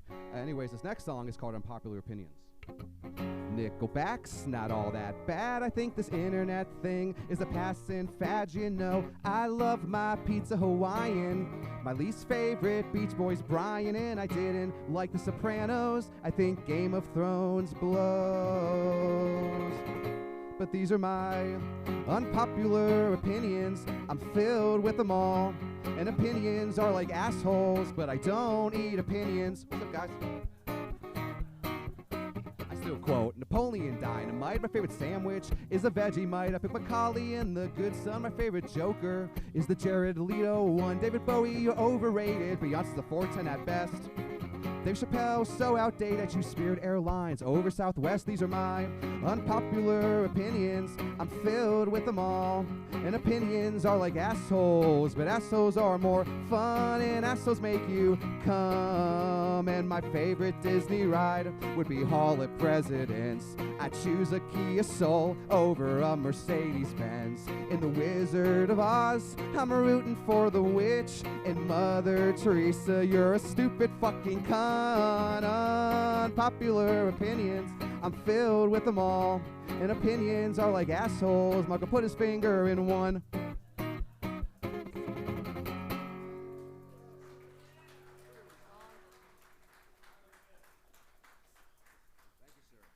That approval is all I need for tonight. Thank you, sir. That was good. I'm gonna go sleep. Like that guy said, it was good. We're good. Any weed smokers in the house? Where my weed smokers at? Yo, 420, what's up, guys? The first time I tried weed, I didn't get high. I think because I snorted it. Cool. Now I'm trying to get healthier, so I started vaping my heroin. And, all right, let's see. We're having some fun. I'm going to say this one time tonight. Joe Biden is not my president. Because I'm from Canada, I'm just visiting for the show, so it's very happy to be here. Kidding, of course. I'm born and raised in Florida. Anyone born and raised in Florida? Make some noise. No? No one? Well, this song may be sucky.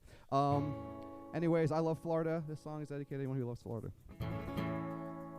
A peninsula tucked away between the Gulf and the ocean's high seas.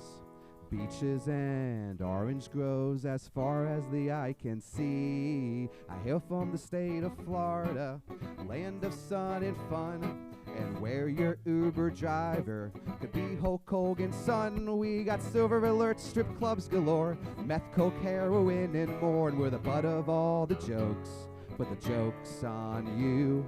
'Cause it's a badge of honor when we make the evening news. And I say this with affection, so we got our imperfections.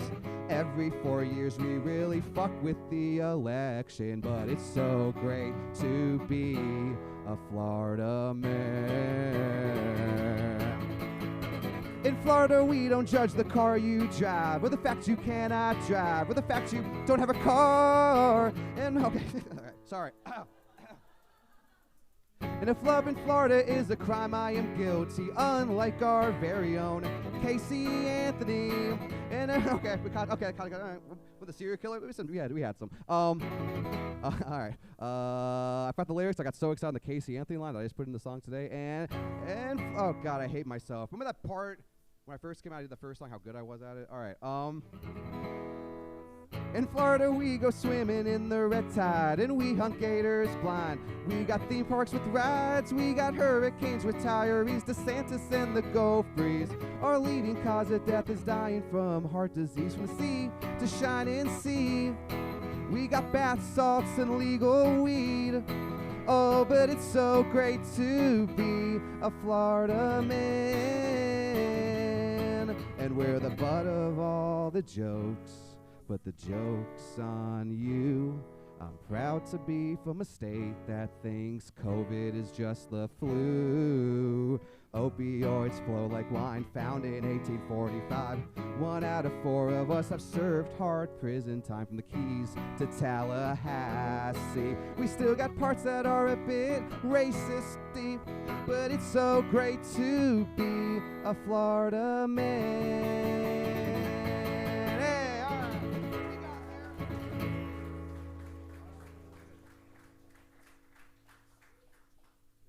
Thank you for putting up with that. It's a new song, as you can tell. Thank you guys so much. I went to the mall up here. You guys have a nice mall, which is cool because I have a Hot Topic credit card. Yeah, which means I get 10% off all Rick and Morty beanies and 100% off no one would have sex with me. So, very cool. I love makeup sex, but it's going to be kicked out of a lot of Sephoras.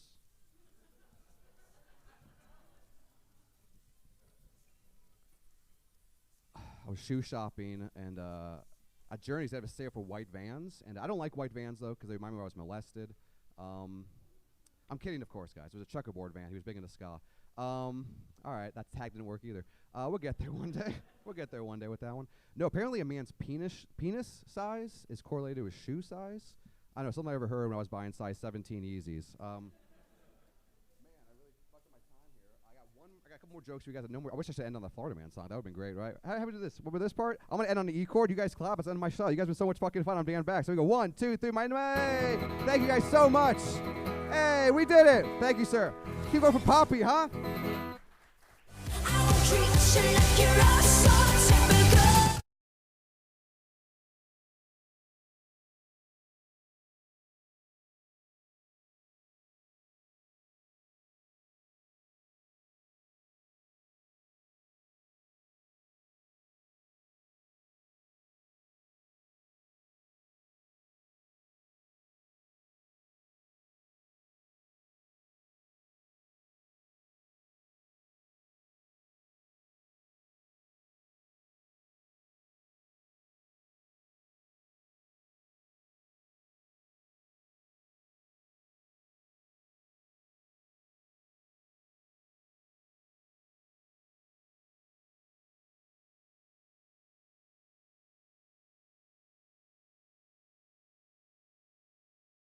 Hennessy Williams!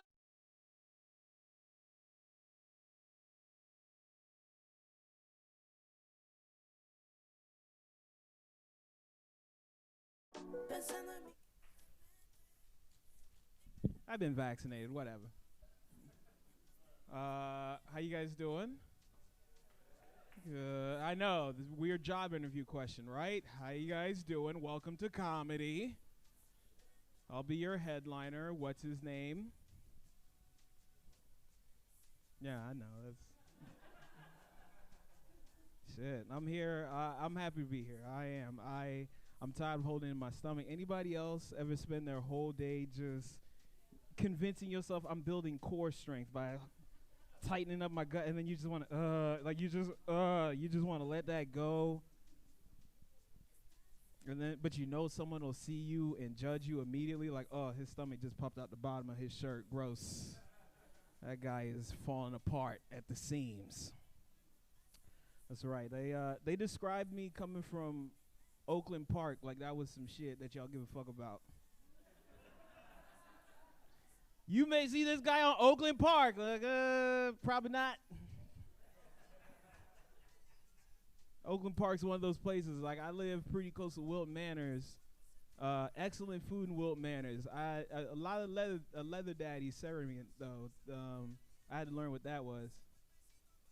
Leather daddies. That was like just a nigga in a lot of biker chains and shit. It was just, yeah. This dude, he had that cross. You know those cross stitch of leather shit. It looked like a Desperado or some shit.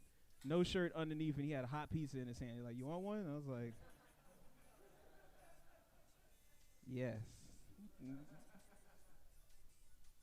Had to do it though. I like eating food to the point where me and my girlfriend were progressing very far in our relationship, and we're having discussions on finances for the sake of like a wedding.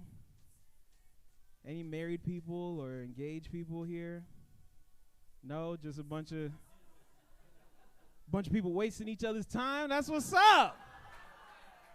I've been with her for about 6 years. She don't even know. I'm going to tell her I'm going to look for myself. In Europe, I'm going to find myself. Well, this is a conversation we're having because she's a millennial, so she freaks out about the end of the world. That's what happens. She's like, I was reading this, I was listening to this blog, and I heard this podcast, and they said that it's important for couples to discuss finances early, so let's do that. Here's a spreadsheet that you can fill out with some of your finance. Yeah, exactly. You trying to ruin his life. You understand how fucking much pressure you put under somebody when they're like, I want to marry you, and you're like, perfect, here's a spreadsheet. I need you to write down every financial decision you've made in the last calendar year, and I will dissect it and figure out how you can make me happier. So we sat there and we had to go through it. And the reason I bring it up is because I was like, oh, I need to save a lot of money. Fuck, where can I cut my expenses? And she was like, you seem to eat out a lot. I was like, shut the fuck up. It's true. Like, when it comes to food, I am fucking Rockefeller. It doesn't matter. Like, you guys will be like, hey, you should get medicine and have health care. I'm like, fuck health care. What? No, I'm not paying $140 a month for insurance. Go to hell, bitch. And they're like, you want to go to Morton's for some reason on a Tuesday? Yes. I would like to go to Morton's for some reason on a Tuesday and spend $300 on dinner. That seems like a great investment of my time. Because it makes you, like, when you're a foodie kind of person, it makes you more magnetic to people. Everybody likes hanging out with the foodie. Because when you go to fairs or little events around the city, they're the ones who tell you where to go, because that's the responsibility of every fat person in a group. Fat people, you understand. Like, people look at you and go, hey, man, we are in a part of town I've never been to, and I don't think you have either. Where should we go? I think I saw a taco truck down that way. Foodies always know the little intricacies, right? Like, you take a foodie with you and you go to, like, Chinatown, and they go to a restaurant, and if it's nothing but white people, the foodie goes, we got to get out of here. Why? It's nothing but white people in here. This is not where the good food is at. You got to go where they're mean, and it's only old ladies that are also Chinese eating there. And they don't respect nobody, because that's where it is, because they're like, the food is so good, fuck you. You ever been to one of those restaurants where the food is so good they told you fuck you the moment you walked into the door? Just like, oh, all right, I'm ready to put my order in, and somebody just looked at you and then turned around and walked away from the... You're like, where are you going? And I'm like, I don't know. Oh, the food must be good here. The food must be good here. This seat ain't got no cushion. But this one does. That's crazy. This place is a dump. I'm excited. That's what happens. You get the little. It's interesting because it changes neighborhoods, food. That's what inspires gentrification. That's how it always starts. Nobody want a bicycle shop at first. That's not the first store that opens in the hood. It's always cupcakes or some dumb shit. And you got hood niggas walking over like, y'all serving cupcakes and shit? What fuck kind of cupcakes you got? Well, come here and I'll show you. Because these ladies are never afraid of any hood nigga, because they're like, this is my neighborhood. I don't care. I'm establishing roots. I've got cinnamon frosting and strawberry. And he's like, let me get a lemon meringue. That shit look good as fuck. It's good. It's nice. Hood people, you know, they enjoy the finer things in life. They just a little rough around the edges. I see it every time I go into certain neighborhoods. Like you know what I'm saying? You hang around in Wynwood trying to get you something to eat. You fuck around and end up in Overtown. You got to calm all your well-to-do friends. Like, hey, relax. Like, that dude ain't got no shirt on and he's fighting people. You're like,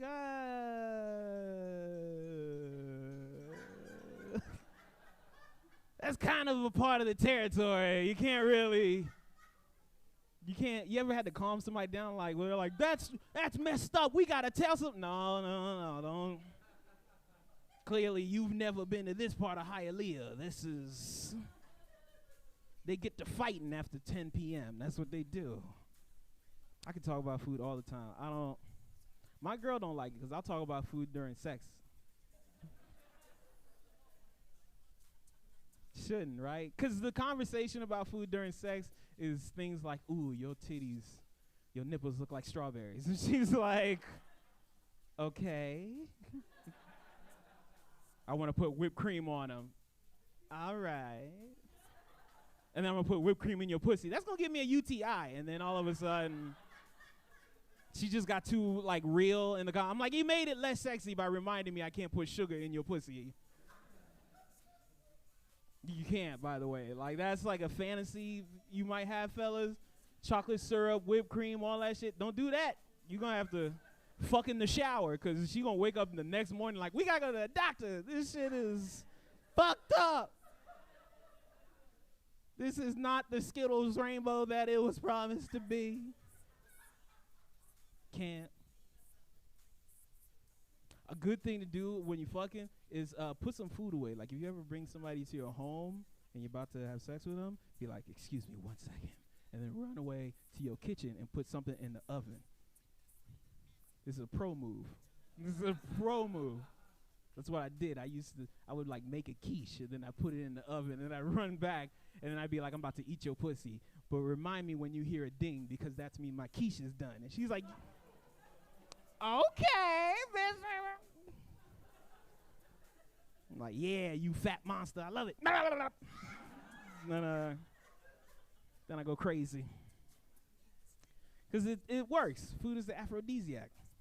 It gets women, like men enjoy food to the extent of like we eat to calm whatever inside of us bothers us. Like we eat our feelings a lot of times the way they say women eat their feelings. Men eat their feelings, but it's like steaks and cheeseburgers and shit. It's not ice cream or cookies. It's just heart attack stuff because we want to kill ourselves. That's the mentality. But like, you ever seen how women react to food? A lot of times, like, I've never met a woman who doesn't care about food. Every woman I've ever met loves food and gets excited and does a dance when food is coming around the restaurant. And she's like, oh, here comes the food. Oh my God, here comes the food. Baby, are you excited? The food is here. And you're like, not really. I'm kind of tired. I had a long day and I want to eat this 24-ounce tomahawk by myself. Just high cholesterol, that pain away. You ever seen somebody who gets hangry? I didn't know what hangry was until I turned about 20 years old. Oh, see, he just pointed you out. Look at that. It's fucked up, but you stop doing that. Like, that's the thing. You can't come in the house and be like, everything sucks. I hate life. Fuck you. And then he's like, you want a Snickers? How did you know? Like, what? Because I have to keep track of your eating habits. That's your job as a man. Is like, always make sure you know what her eating habits are. Not in like a controlling, you better stay thin kind of way, but in I got to make sure to constantly feed this troll or she will turn the village into a smoldering pile of rubble. She'll look at me crazy while I play this PlayStation I fought so hard to get. That's the other thing, too. Like, I feel like a little boy sometimes because I'm sitting in the house and I just got this PS5 and I'll just play, and then my girlfriend will walk by with like a basket of laundry in her hand and our eyes will meet and I'm like, she gonna cheat on me.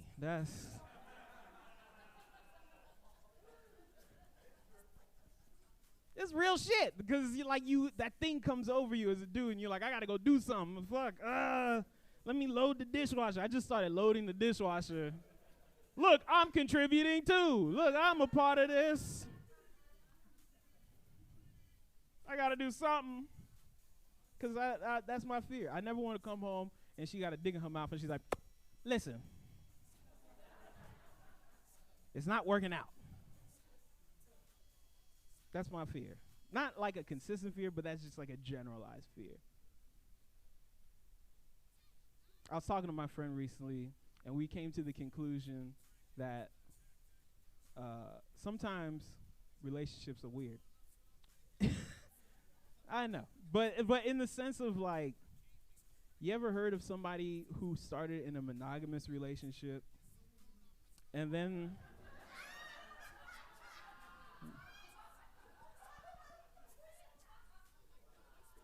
they started in a monogamous relationship, and then they introduced to their partner the idea of being like in an open or polyamorous relationship.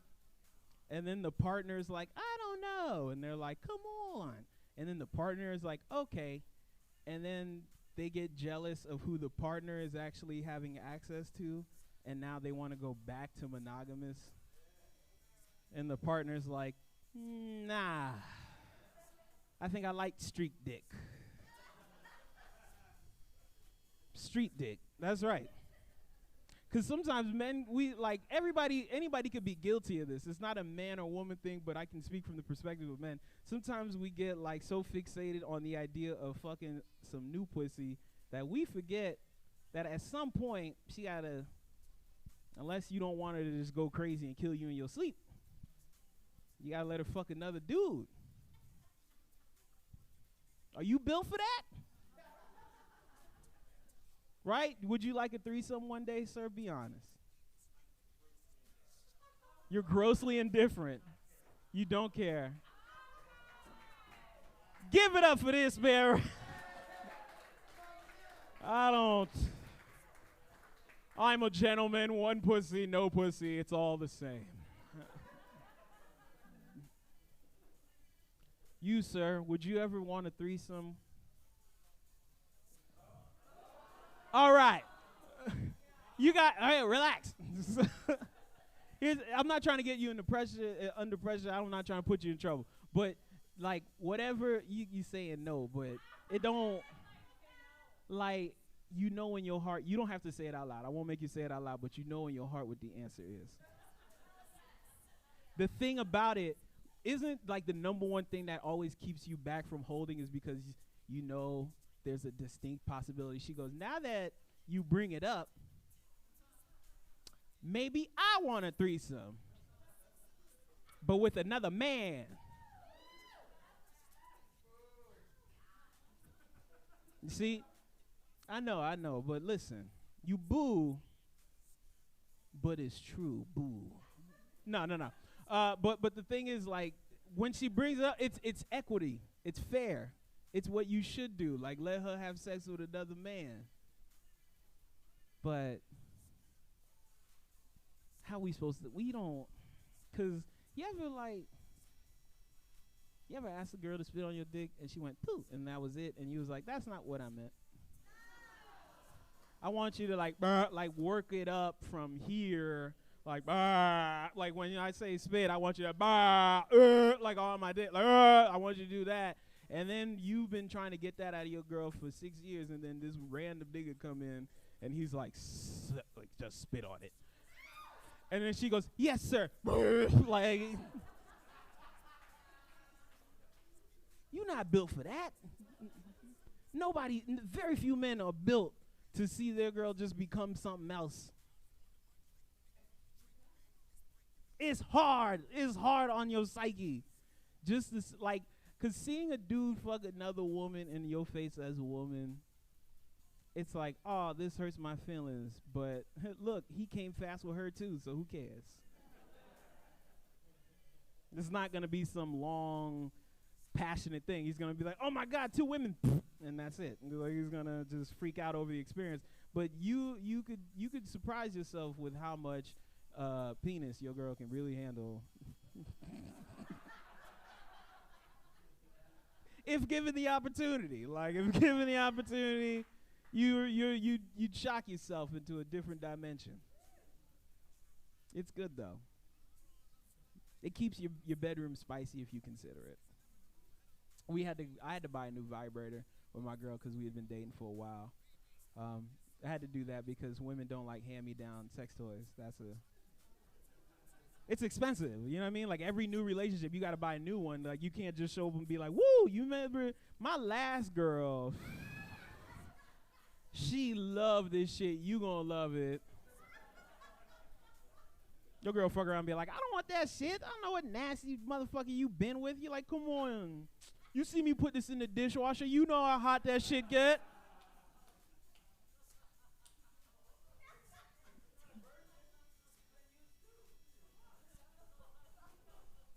What, her pussy hole, nigga? What are you talking about?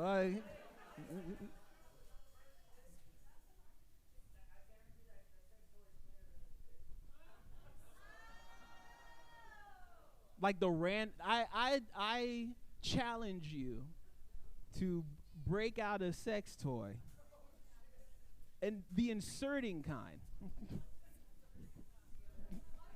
A dildo, if you will. And present it to a woman you've already had sex with as an artifact of your past conquests. And telling her, You will understand the kind of lover I am once you put this thing inside of you that all the hoes in the street loved.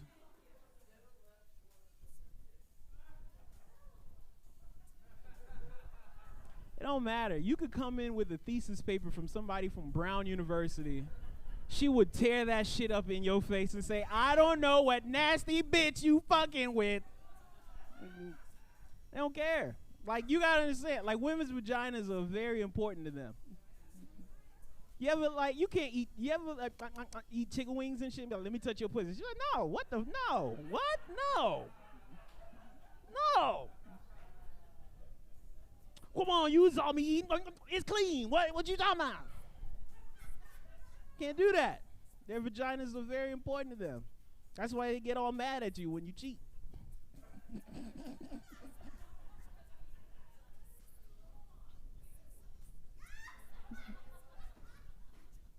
It's true. Eat. Put in the dishwasher. You can. Because here's the deal, right?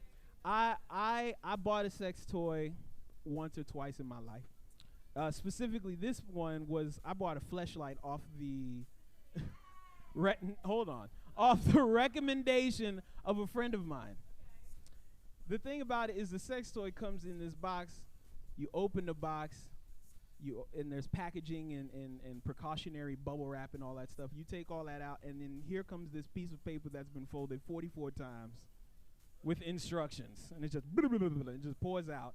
And I remember I took this little rubber pussy. It was like a dead cadaver pussy, and the instructions tell you to get a bowl of water that's warm. I was like, what? How is this possible? Why am I doing this? I had to put the sex toy in the bowl of water and then wait for it to heat up. And in that moment, I was like, I could never have a passion party. I could never. You ever heard, like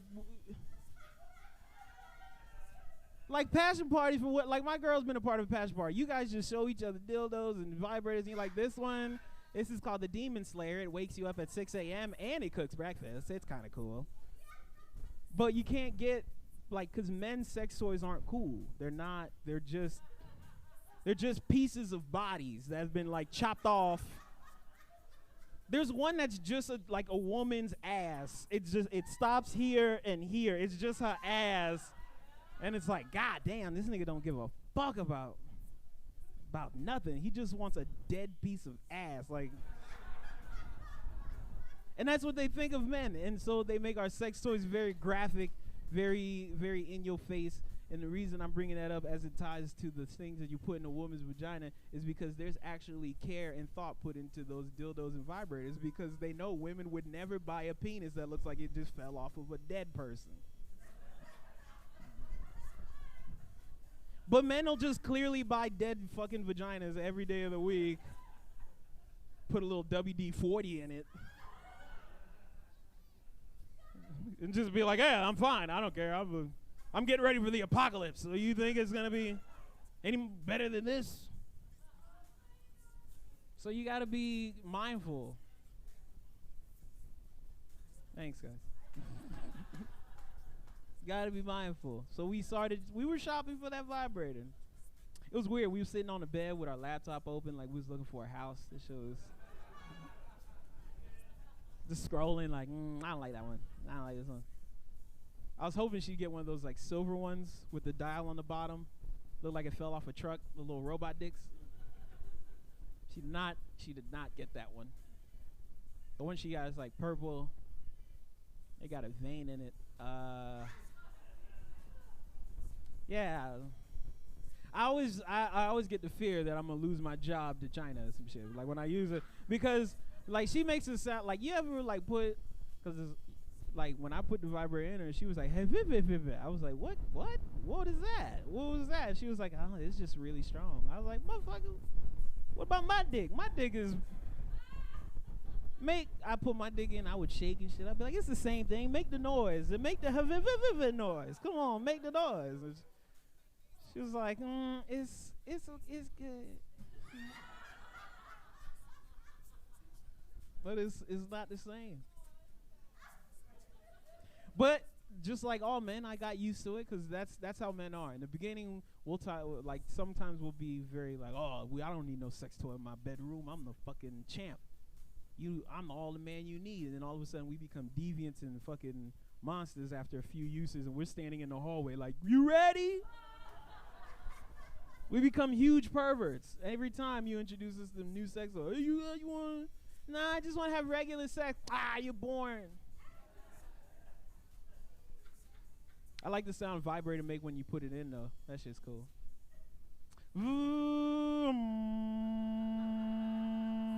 And you're like, yeah! I know something freaky is happening in that pussy. I know. Fucking up the furniture in that motherfucker. Because it's dirty. It's a visceral feeling. That's right. Fellas, let me ask you a question. You ever did like, my girl sometimes catches me just staring into her vagina hole, and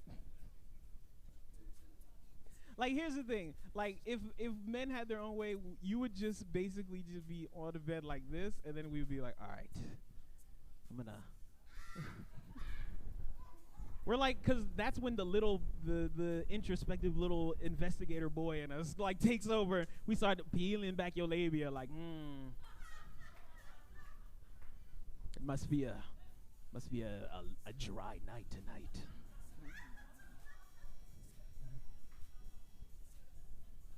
It's weird, and you guys are like, are you good down there? What are you doing? Conducting research.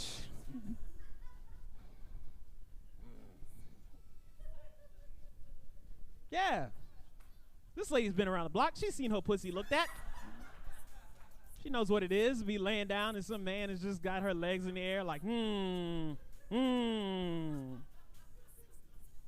pussy. Yes. It's true. They're always fascinating to us.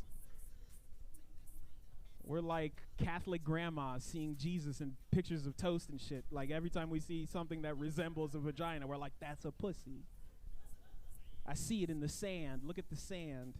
Look at that cloud. It looks like a pussy.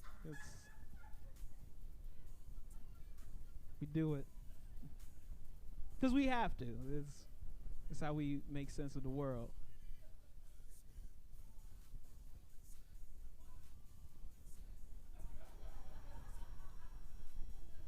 So, like, are you the designated driver? What you doing? No, don't. Those are your friends. Y'all went to fucking high school together, or whatever. You can't act like this now. You guys look like you all work at a real estate office. We just did our last showing, so we decided to watch comedy tonight. I've had a lot to drink.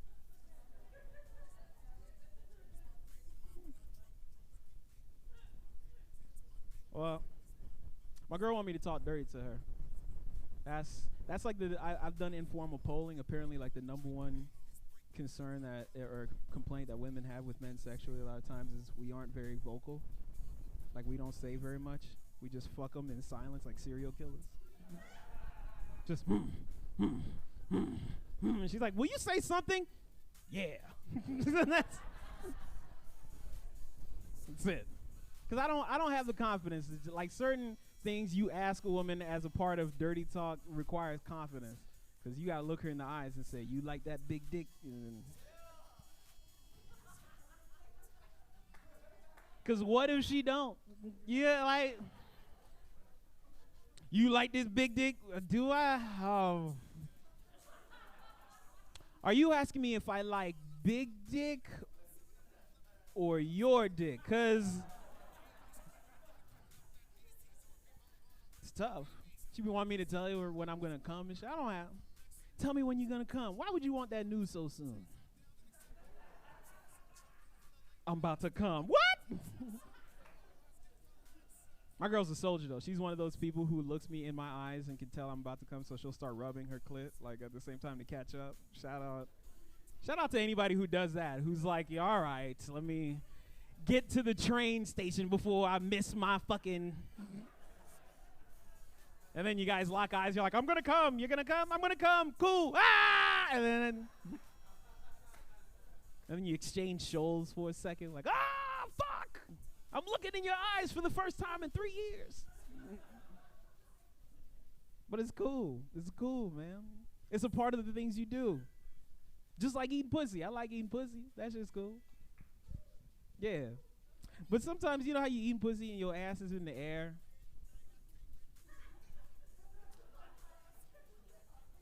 And the AC's just blowing and shit. And you think to yourself, it's kind of cold in here.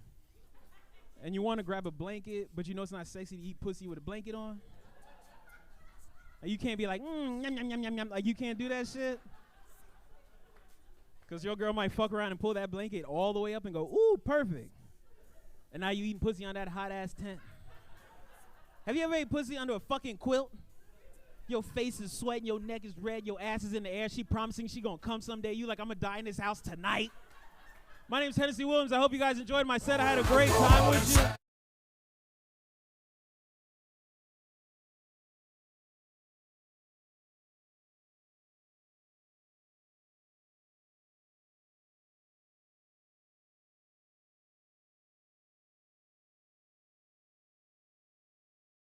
Something. I was like, oh, is he gonna perform? No? Okay. Get off the stage. Thank you. All right. What do we think of that, Villain Theater? All right. If you enjoyed that show, please come back. We're here Saturdays, Tuesdays, Thursdays, Fridays. We're here a lot of days of the week. We're busy. We're booked. We hope you all had a good time. Thank you all so much for coming. My name is Poppy J. Sachs. You have a good night. Thank you. I think I did it again.